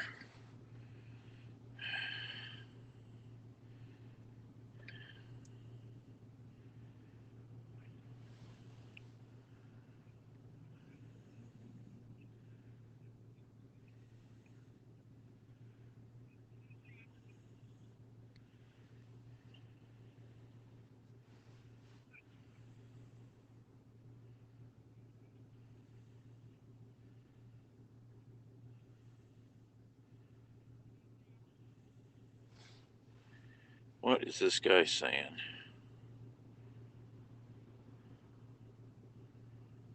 Oh, I just deleted it.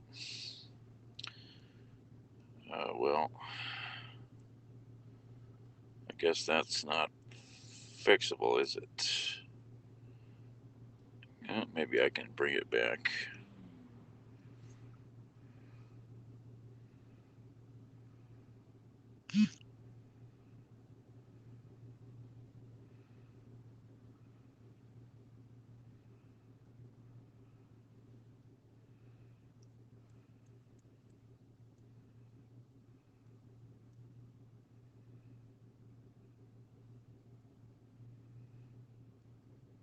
Oh, shoot.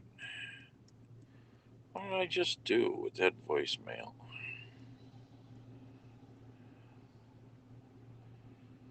Oh, well, too late now. I don't know who the heck that was.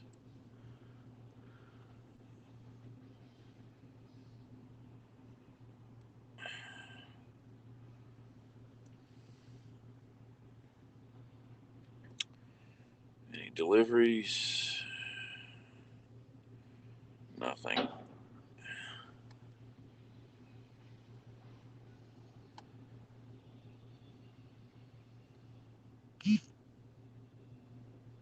All right. Keep driving. Oh.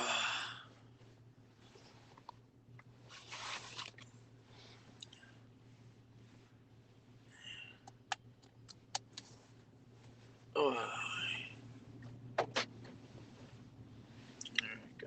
out of this parking spot now.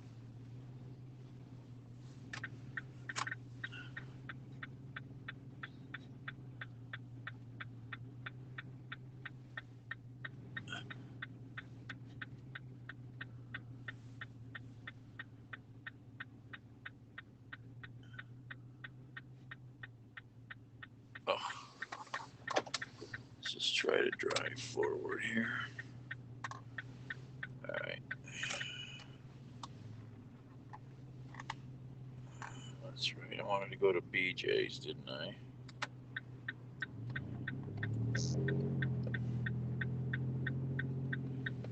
Slow down, people. Everybody's in a hurry. Everybody's in a hurry.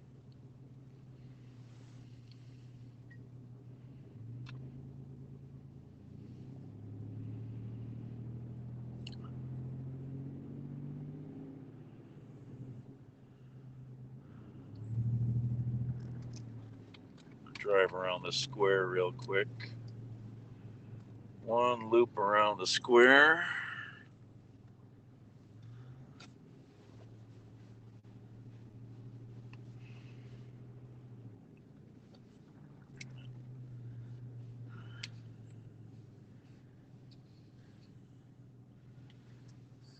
As I turn left here, you'll see the Lorraine County Courthouse, which is a pretty nice building. Pretty cute older building. Right there.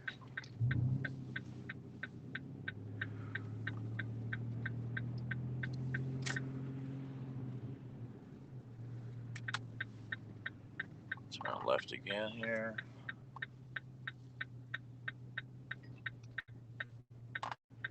There you go.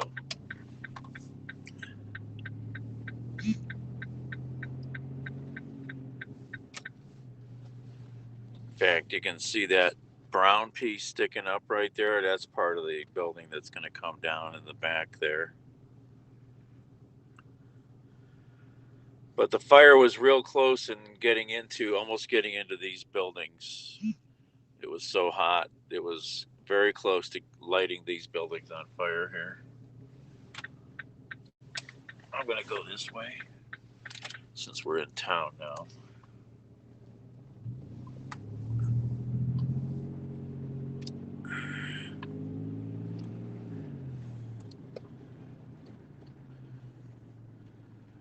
Yep.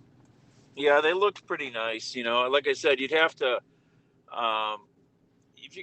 if you really want to find out, you'd have to go to the Elyria newspaper's website, the Chronicle, and try to do some searches. I forget what the two buildings were called. But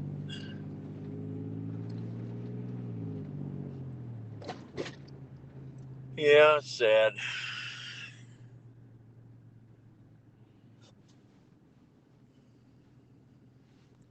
What street is this? Cedar Street? Keep going.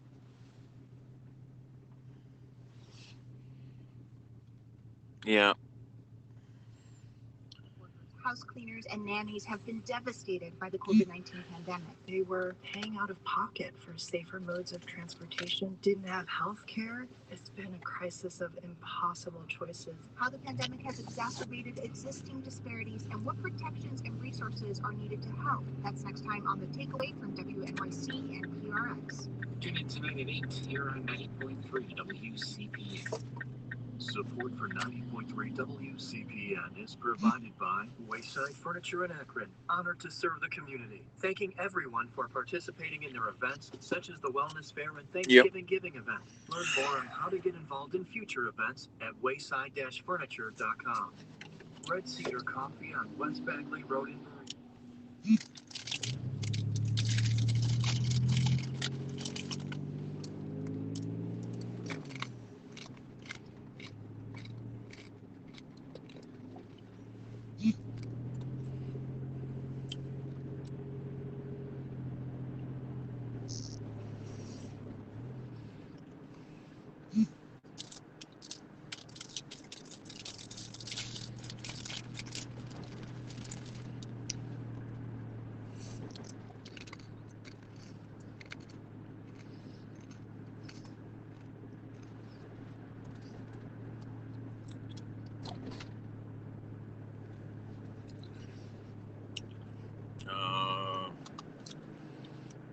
going to go here. Go left.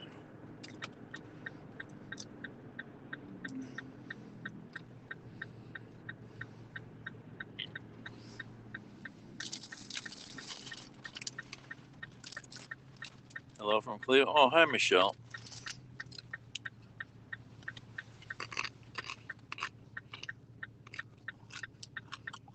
I'm in Elyria.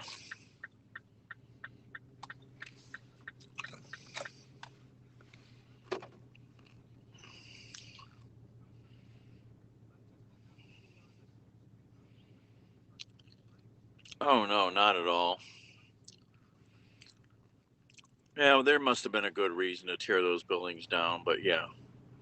Where are you at? Outside? Inside? Oh, that's ice. Sorry, you're in Hamburg, Germany. No, you're not. That's Ammer that's in Hamburg. I forget where you're at, Ice. Yeah.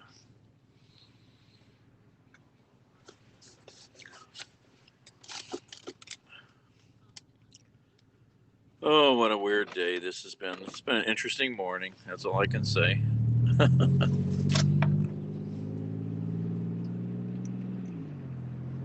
Interesting morning. Yeah, it's hard to read the names because it's so small. I mean, the typeface is really tiny on this phone. It's very hard to read.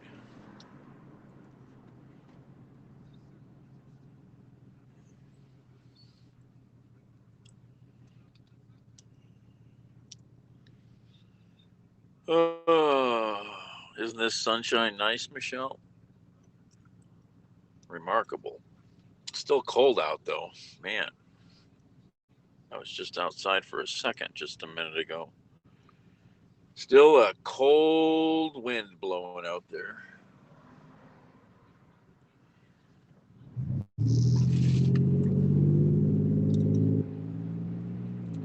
Oh, we had an exciting morning in Huron, Ohio. That was a lot of fun.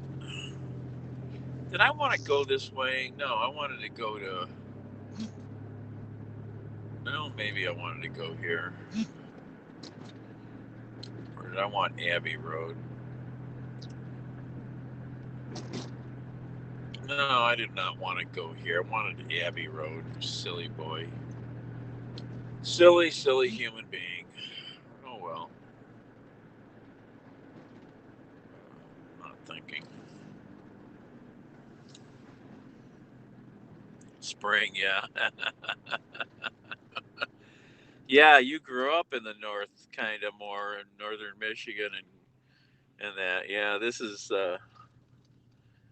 like holy crap, man. People are out in their yards looking for stuff sprouting.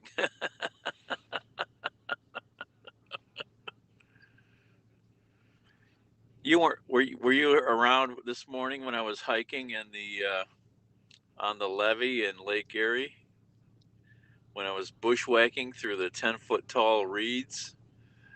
If you want to see some wild stuff, go back to the scopes this morning.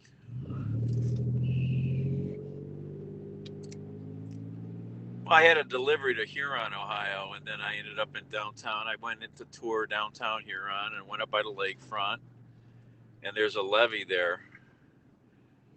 The Corps of Engineers has built to. I'm screwed now. Damn it! These people won't let me over. Son of a bitch! I'm screwed.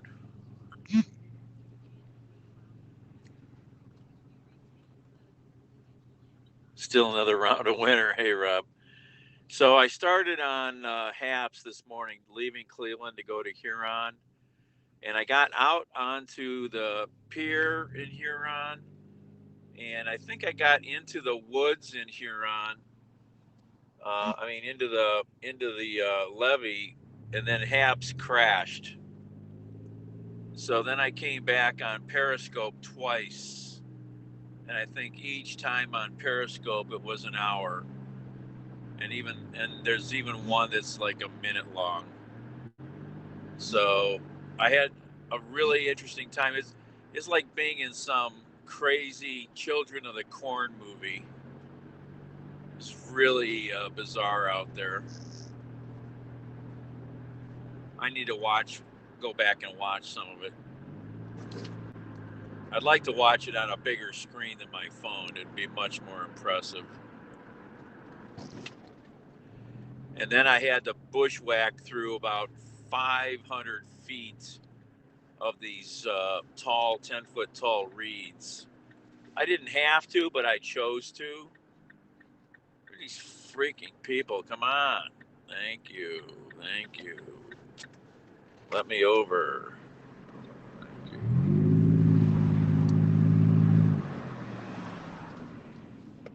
It was a lot of fun.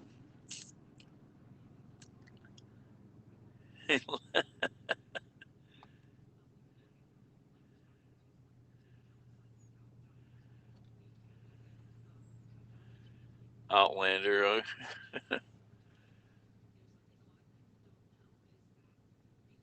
Levy, I think of Led Zeppelin song. Okay.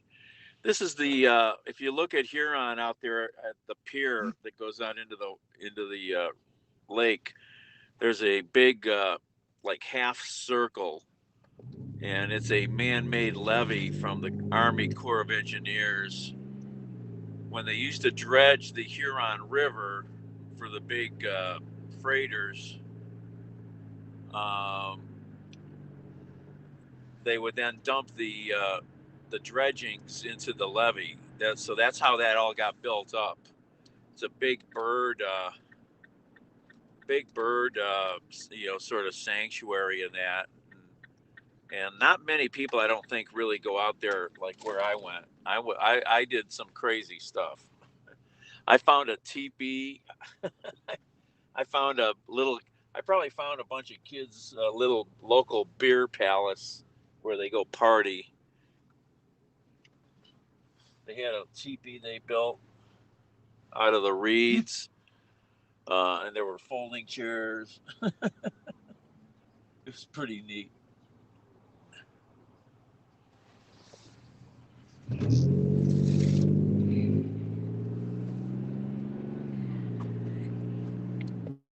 The movie you're talking about is what, Outlander? I don't think I ever saw that movie.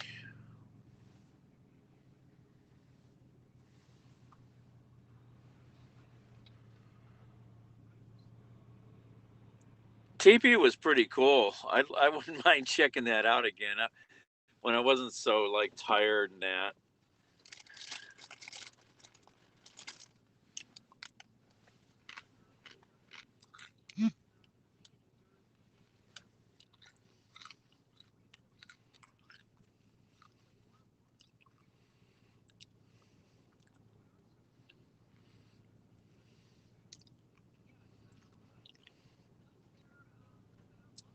That's right. Outlander is a line. Okay.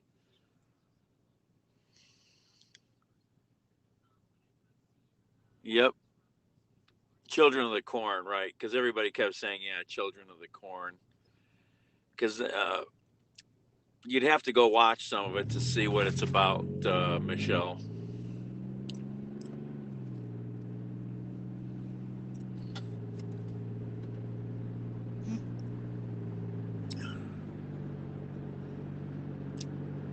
And then Linda found a webcam that is on a building right where I parked, and you can watch. They were watching me on the webcam walk out on the pier,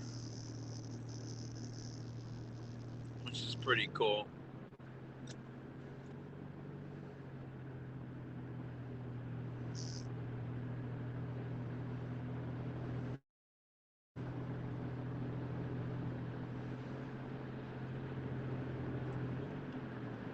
Well, Midway Mall dead, the Holiday Inn dead, all of this stuff on the right here, it's all dead. It's a dead mall.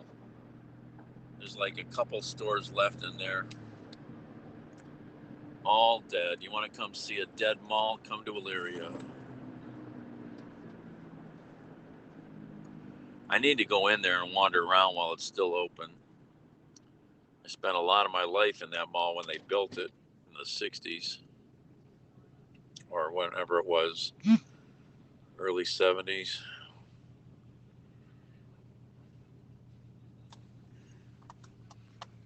All right, I want to go to the BJ's Wholesale Club and get some mixed nuts. Need anything from BJ's, Michelle? Or Costco? I'm going to pass all of them out here. The only one I'm planning to go to is BJ's. I will. Oh, Children of the Corn. I don't know. I guess I saw that movie, but I'm not sure if I really ever watched the whole thing or not.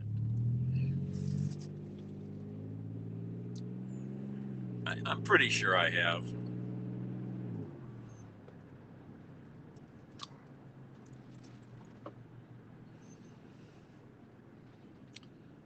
Get on Route 2 here.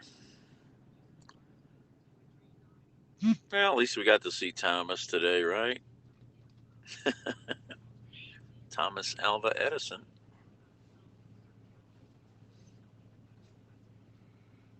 I should have gone out and sat on the bench with him, but I was just too tired, too unmotivated to do it.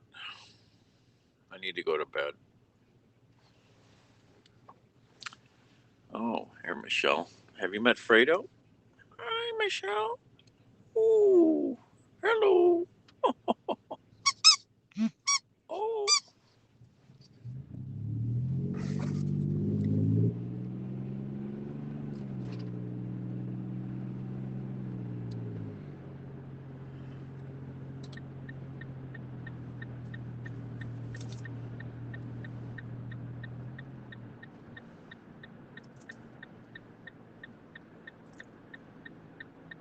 M&Ms. Yeah, I buy the big things of the M&M peanuts. I'm really addicted to those. And then I like the 3-pound. I don't like, Costco or Sam's Club. They've all gotten cheap and put their own store brand nuts in their stores. I do not like their mixed nuts. They're just shitty. I really like Planters. And the only place that carries the big can of Planters is BJ's. Oh, I got a function now. Everybody's going to go 70 miles an hour.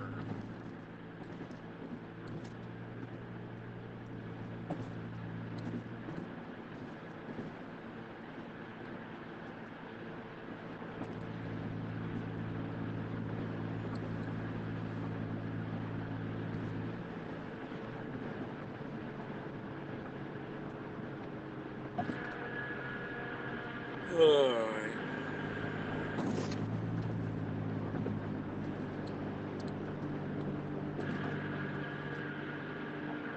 So yeah, I hiked around out on that levee for a couple hours. And then I decided to just literally bushwhack my way back to the east to get back to the pier. So I had to go through like 500 feet of these reeds by just literally punching through them. It was pretty fun. Good workout. Good. I got my steps in today, that's for sure.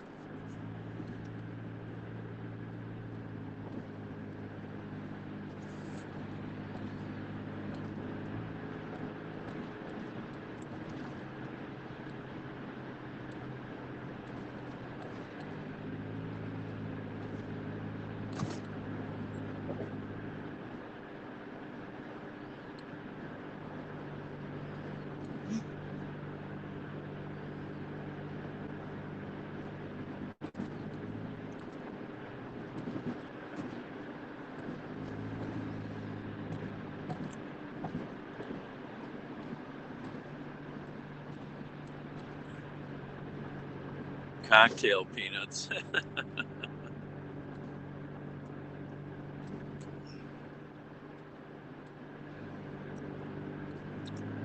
Well, I'm addicted to the trail mix that you can buy at Save-A-Lot. They've got a couple of different packages of different stuff that I really like, and you really can't beat the price.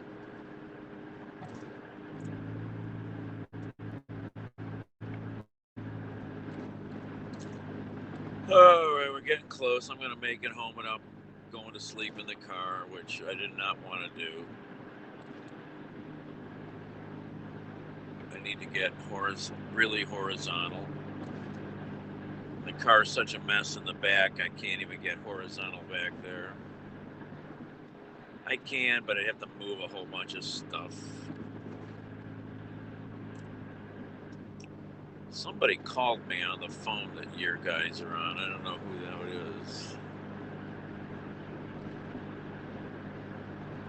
I really need to get back to having 3 devices in the car. Can't do all the stuff I want to do when I'm driving and being mobile and broadcasting and wanting to use the internet and make a phone call at the same time.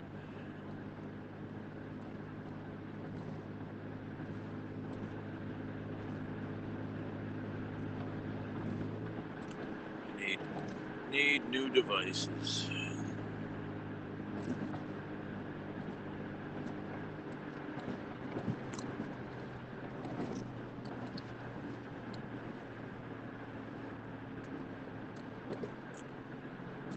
Yeah, I forgot to look at that about my steps. That's right.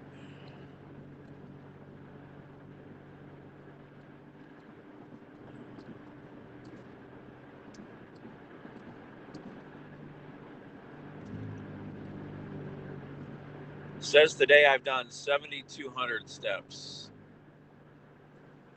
on the one phone. I'll have to check this phone later too. All right, get off here, go to BJ's. It says I did 7,200 steps, and they were easy steps. It was so easy and soft to walk out there. It was, not real. It was a very low impact day out there. Yeah, I'd like to look and compare. I'll compare this phone and see how many steps it counted.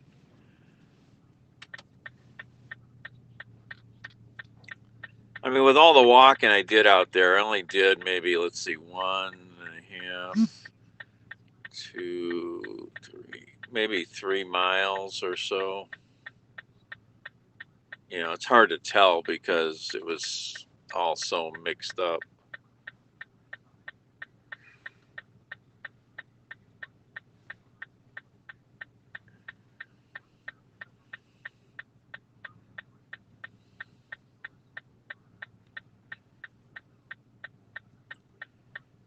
All right, BJ's. Yeah, that's the most I've gotten in a long time. And it wasn't just simple walking. I mean, when you're walking on, rough terrain like I was, you're using a lot more muscles in your body. And then when I was punching through that, all the tall wheat, the reeds of the grass, then I was really pushing and working. So it was a good, fun time, man. I mean, I just want to go do it again.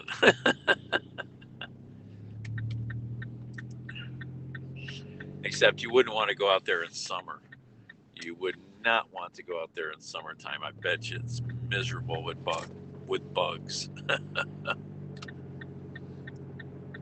Miserable with bugs.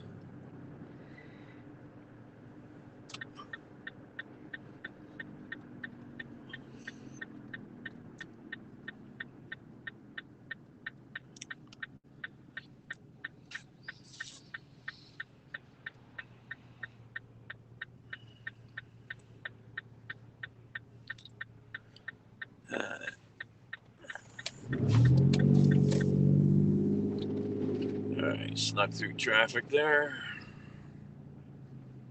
A lot of traffic on that stretch there. You could wait forever to get across the road. Alright, BJ's.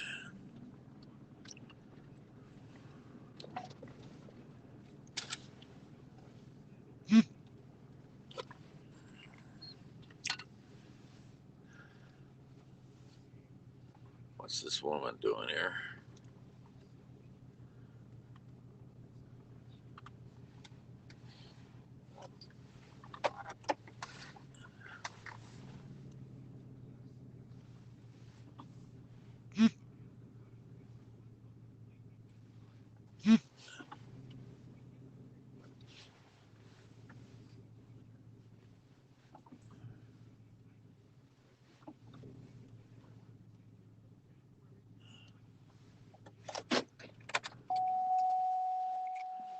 All right.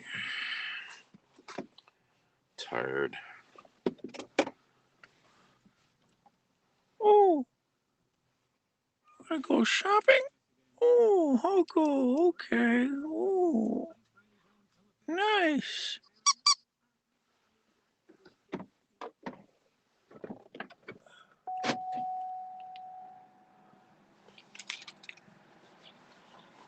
All right.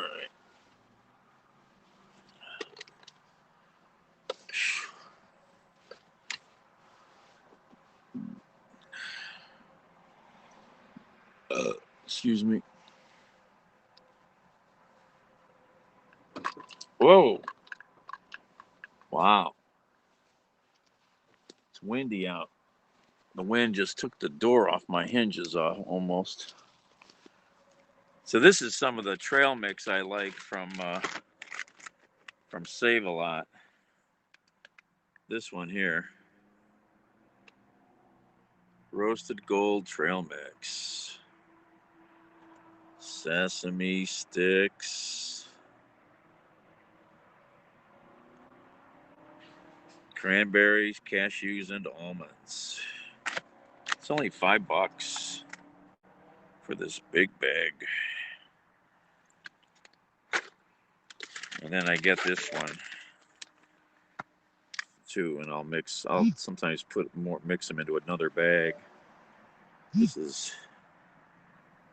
almond chocolate cashew trail mix. It's nothing but packed with chocolate and almonds and cashews. All right.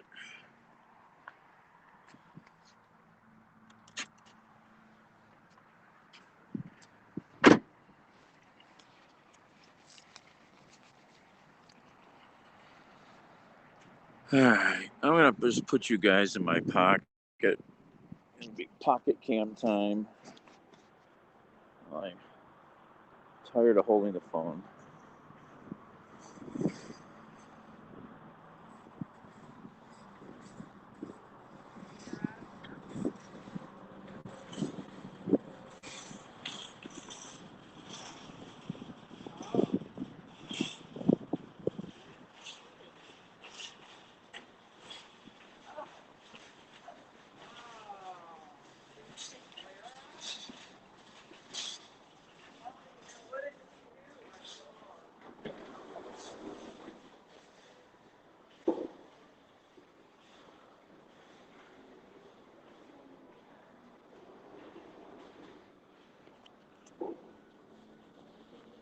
God, this mask is terrible.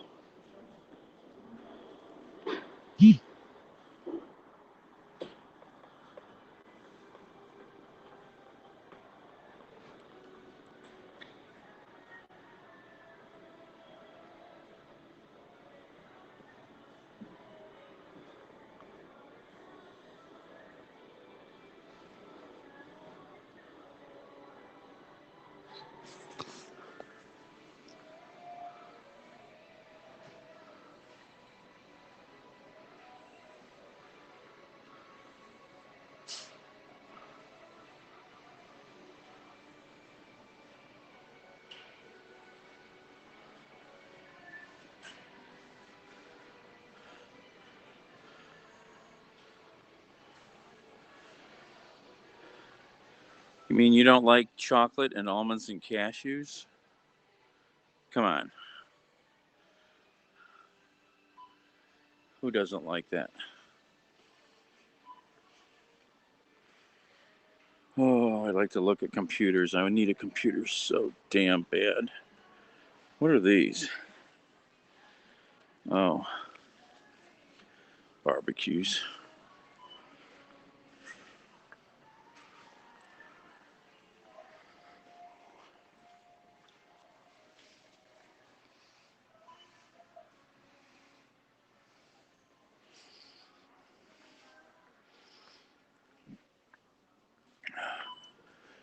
Where is this stuff again? I had trouble finding this the other day. It was stupid. Oh, it was stupid.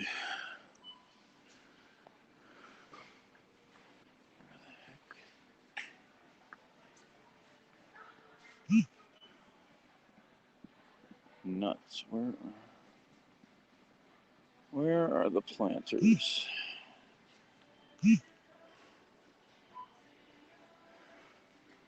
Where are the nuts at? Let's see. That sounded like a commercial. What's that?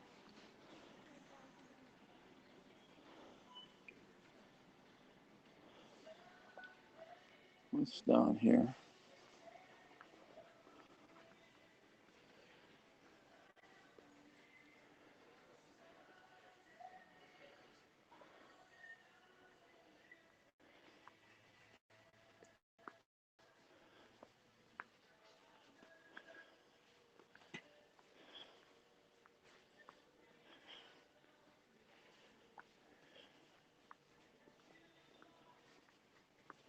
Here we go. I found them.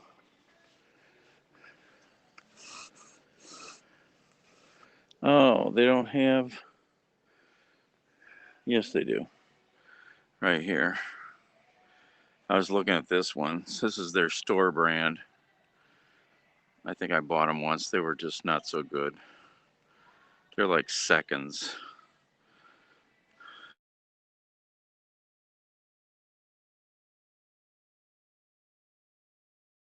That's all I want to buy. Can't afford to spend much more. Oh, you don't like chocolate or cashews? What? You don't like chocolate or you can't eat chocolate? Oh my gosh. Chocolate all day, every day. That's okay. Don't they have like fake vegan chocolate or something? Fake vegan soy chocolate.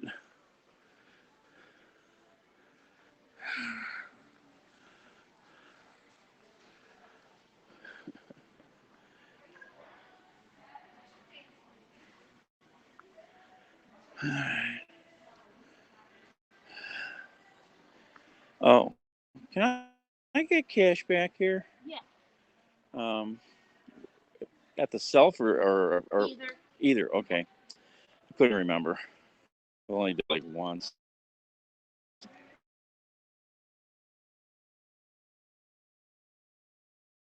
Right. Can't do it like midstream, huh? No. Okay. Just asking. Card scan. Please begin scanning.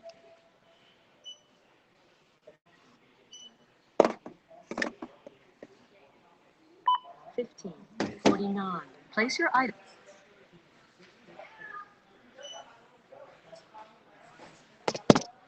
BJ's.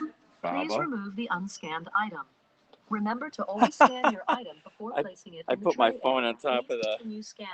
I checked it. It's like this weighs too many ounces extra. All right. What are we doing? Finish. Did you scan the items under your cart? Yeah. No. What do you have to say for that? Yes. Scan coupon now. No. Insert You better coupon go into slot back. near the blinking light. Touch the continue button if finished. All right. Yeah. How much money?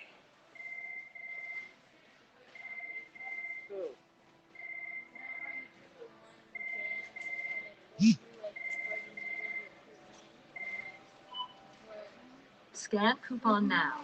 Insert coupon into slot near the blink. Your total is $15.49. Please wait. System processing.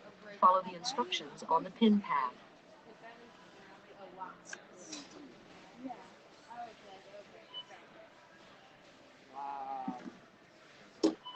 You didn't say like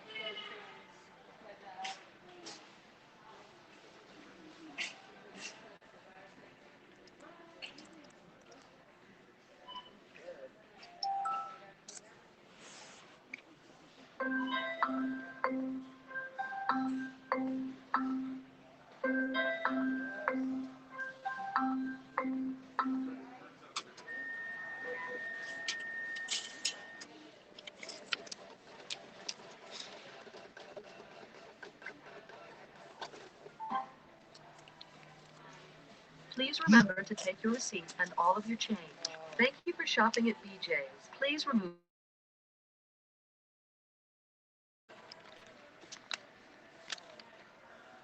Yeah, I don't know, Bob. I haven't looked at that stuff in so long.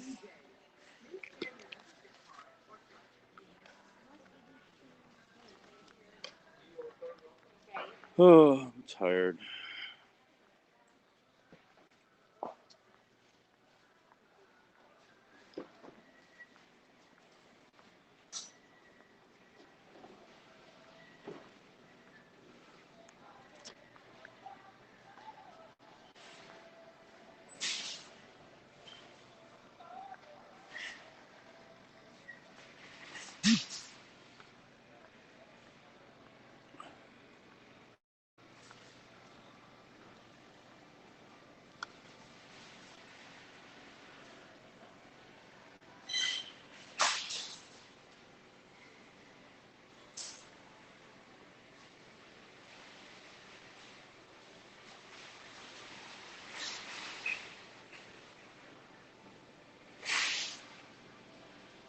Wish I'd have paid attention. I would have bought maybe some of that.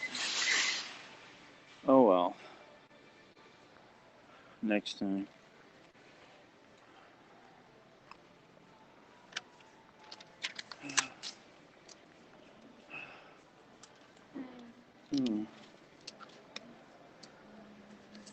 Thank you, honey.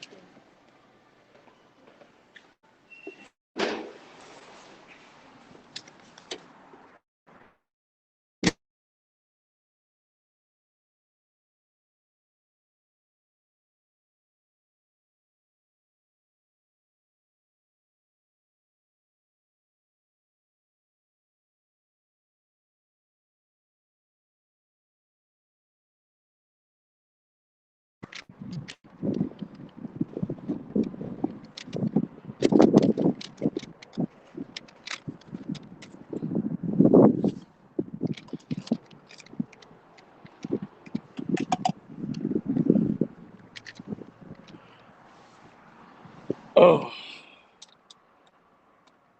my hips are tired.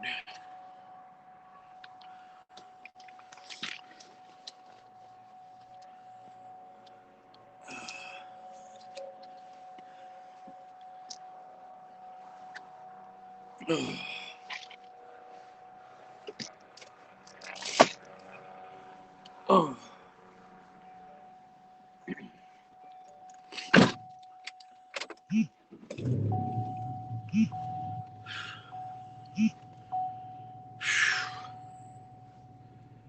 All right.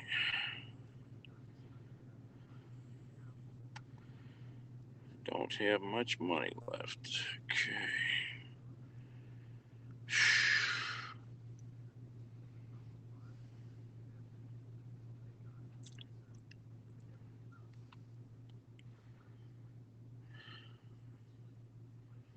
No deliveries.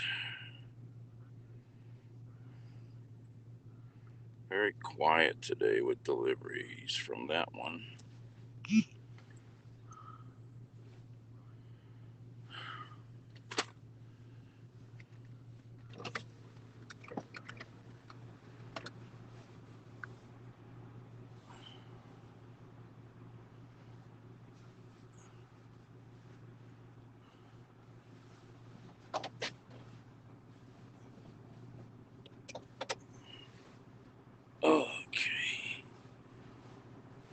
strapped in here.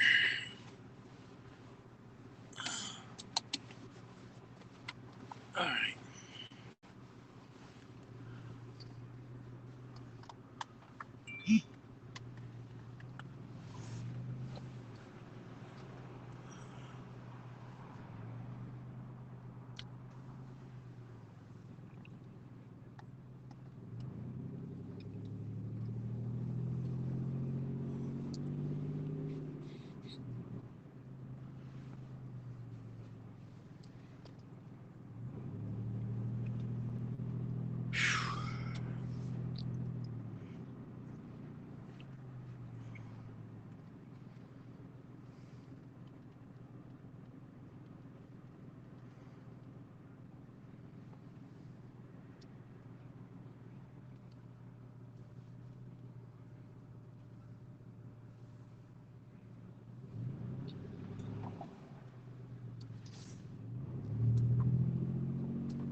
Conversation this afternoon on All Things Considered from NPR News.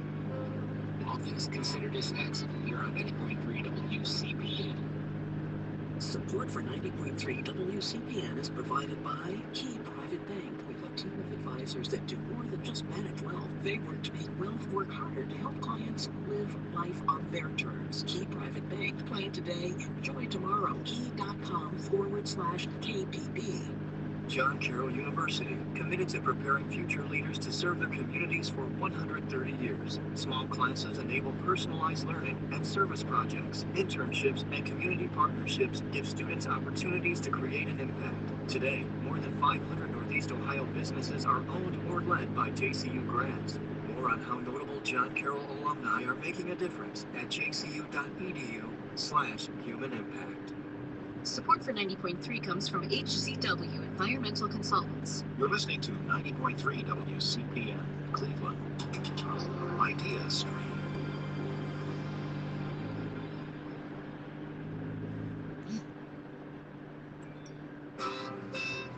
He had a legal obligation not to behave in this manner, and he violated the law. It's that simple. The attorney for one of Governor Cuomo's accusers makes the case for why the harassment allegations against him are serious and the consequences should be too. It's Friday, and this is All Things Considered from NPR News.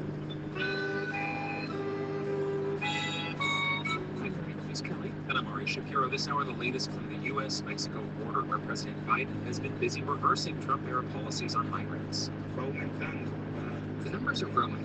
The border is getting more and more jammed up with people who are either fooled into coming here or misunderstood the new American government. Also, Republican lawmakers across the country are pushing new abortion restrictions. There is so much hope with the Biden administration, yet extreme hostile anti-reproductive health care majorities in state legislature. Plus the new Billie Holiday movie. Live from NPR News, I'm Lakshmi Singh.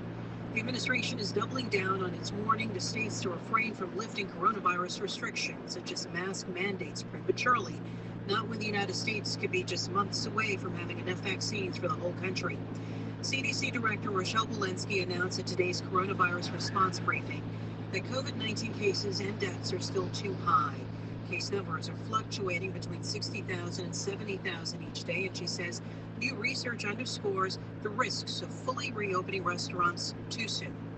The increases in daily death rates of COVID-19 cases and deaths grew more quickly within 40 to 80 days following restaurants being allowed to resume on-premises dining. Despite the CDC's warnings, more states are opting to lift in-dining restrictions on restaurants that have been hit especially hard in the last year. This week, Texas and Mississippi announced complete rollbacks of their COVID-19 mitigation measures. Reacting to their decision to rescind their mask mandates, President Joe Biden said the decision in the face of so many COVID deaths amounted to, quote, Neanderthal thinking. Today in Texas, state regulators decided not to lower the cost of electricity in the days following last month's blackout in the state. Rose Michelle of member station KUT reports a decision has sweeping implications for Texas ratepayers and electric companies. During and after the blackout, a megawatt hour of electricity skyrocketed to the highest allowable price, $9,000. Retail electric providers are now going bankrupt from having to pay that much. The cost will also mean higher bills for customers. But today, the Public Utility Commission of Texas said going back and lowering that price would bring uncertainty to the market and cause even more pain. Some power companies and utilities made money selling electricity in the blackout. They opposed the repricing. Texas lawmakers have said protecting customers from higher bills is a priority. For NPR News, I'm Mose Grisham in Austin. The Biden administration is promising to work with Congress to replace decades-old authorizations for the use of military force that many lawmakers have long criticized as overly broad. NPR's Scott Detroit. Over the years, there's been a growing push from lawmakers in both parties to repeal and rewrite laws granting presidents power to launch military operations without needing additional approval from Congress. Those demands returned after Biden ordered targeted airstrikes in Syria last week. Many Democrats, including Virginia Senator Tim Kaine, criticized the move.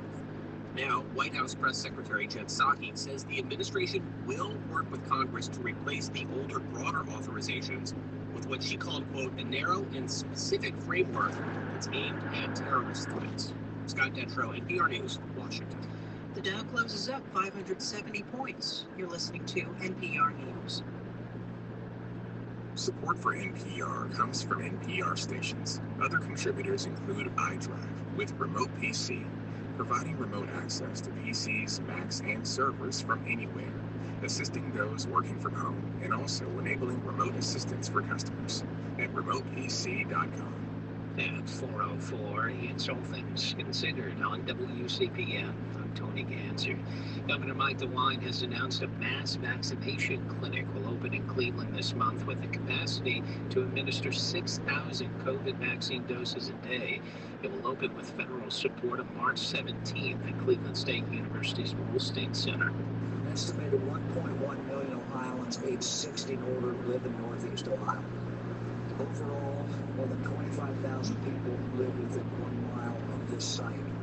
Nearly 45% of these 25,000 citizens live below the poverty level, and 66% are in medically underserved communities. The doses that will be administered at the center will be in addition to the state's regular vaccine allotment. Here's Cuyahoga County Executive Armin Bukish. In order to make sure that everyone can afford to get here, the county is going to work with County Council to provide free bus passes through the RTA, and we're going to subsidize rides through a rideshare service, which people can access by calling 211. Ohio now has just over 900 COVID patients in hospitals, continuing the recent downtrend below 1,000 for the first time. Cleveland's public school district says it thinks teachers have an ethical responsibility to return to classrooms Monday, despite the teachers union yesterday saying its member delegates voted to stay remote. ID Stream's Glenn Forbes has more. The district said it would not lock teachers out of digital classrooms, while also saying that may be an effective negotiating tactic to pressure teachers, but it would be at the expense of students. CMSD pointed to its safety preparation for in-person learning, including better ventilation systems and personal protective equipment. The union accused district CEO Eric Gordon of bowing to pressure from the governor to hasten a return to classrooms by what they called an arbitrary March 1st deadline. Glenn Forbes, 90.3 WCPN. Partly cloudy skies tonight with a low of 25. Tomorrow, mostly sunshine, a high of just 34. This is 90.3 WCPN. Wow, still chilly as could be for the next couple days, I think. Damn. A nice sun, but freezing weather. Can't somebody out there fix that? I see, Donna.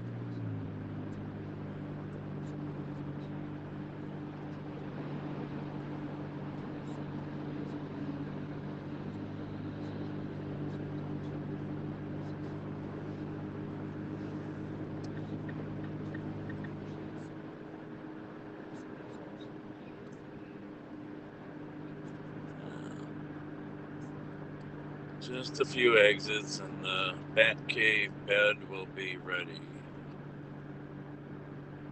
for me.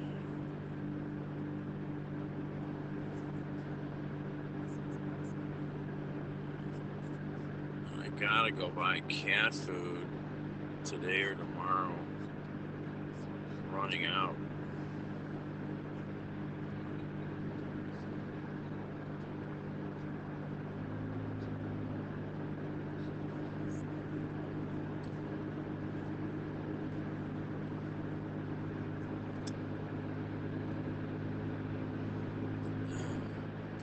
All right, I'm gonna hang up so I can sneak into the Batcave.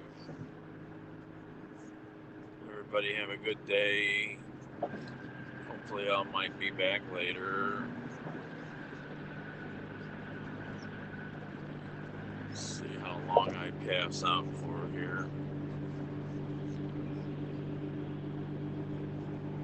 Thanks for hanging out. And we'll see you all later, alligators. Ciao.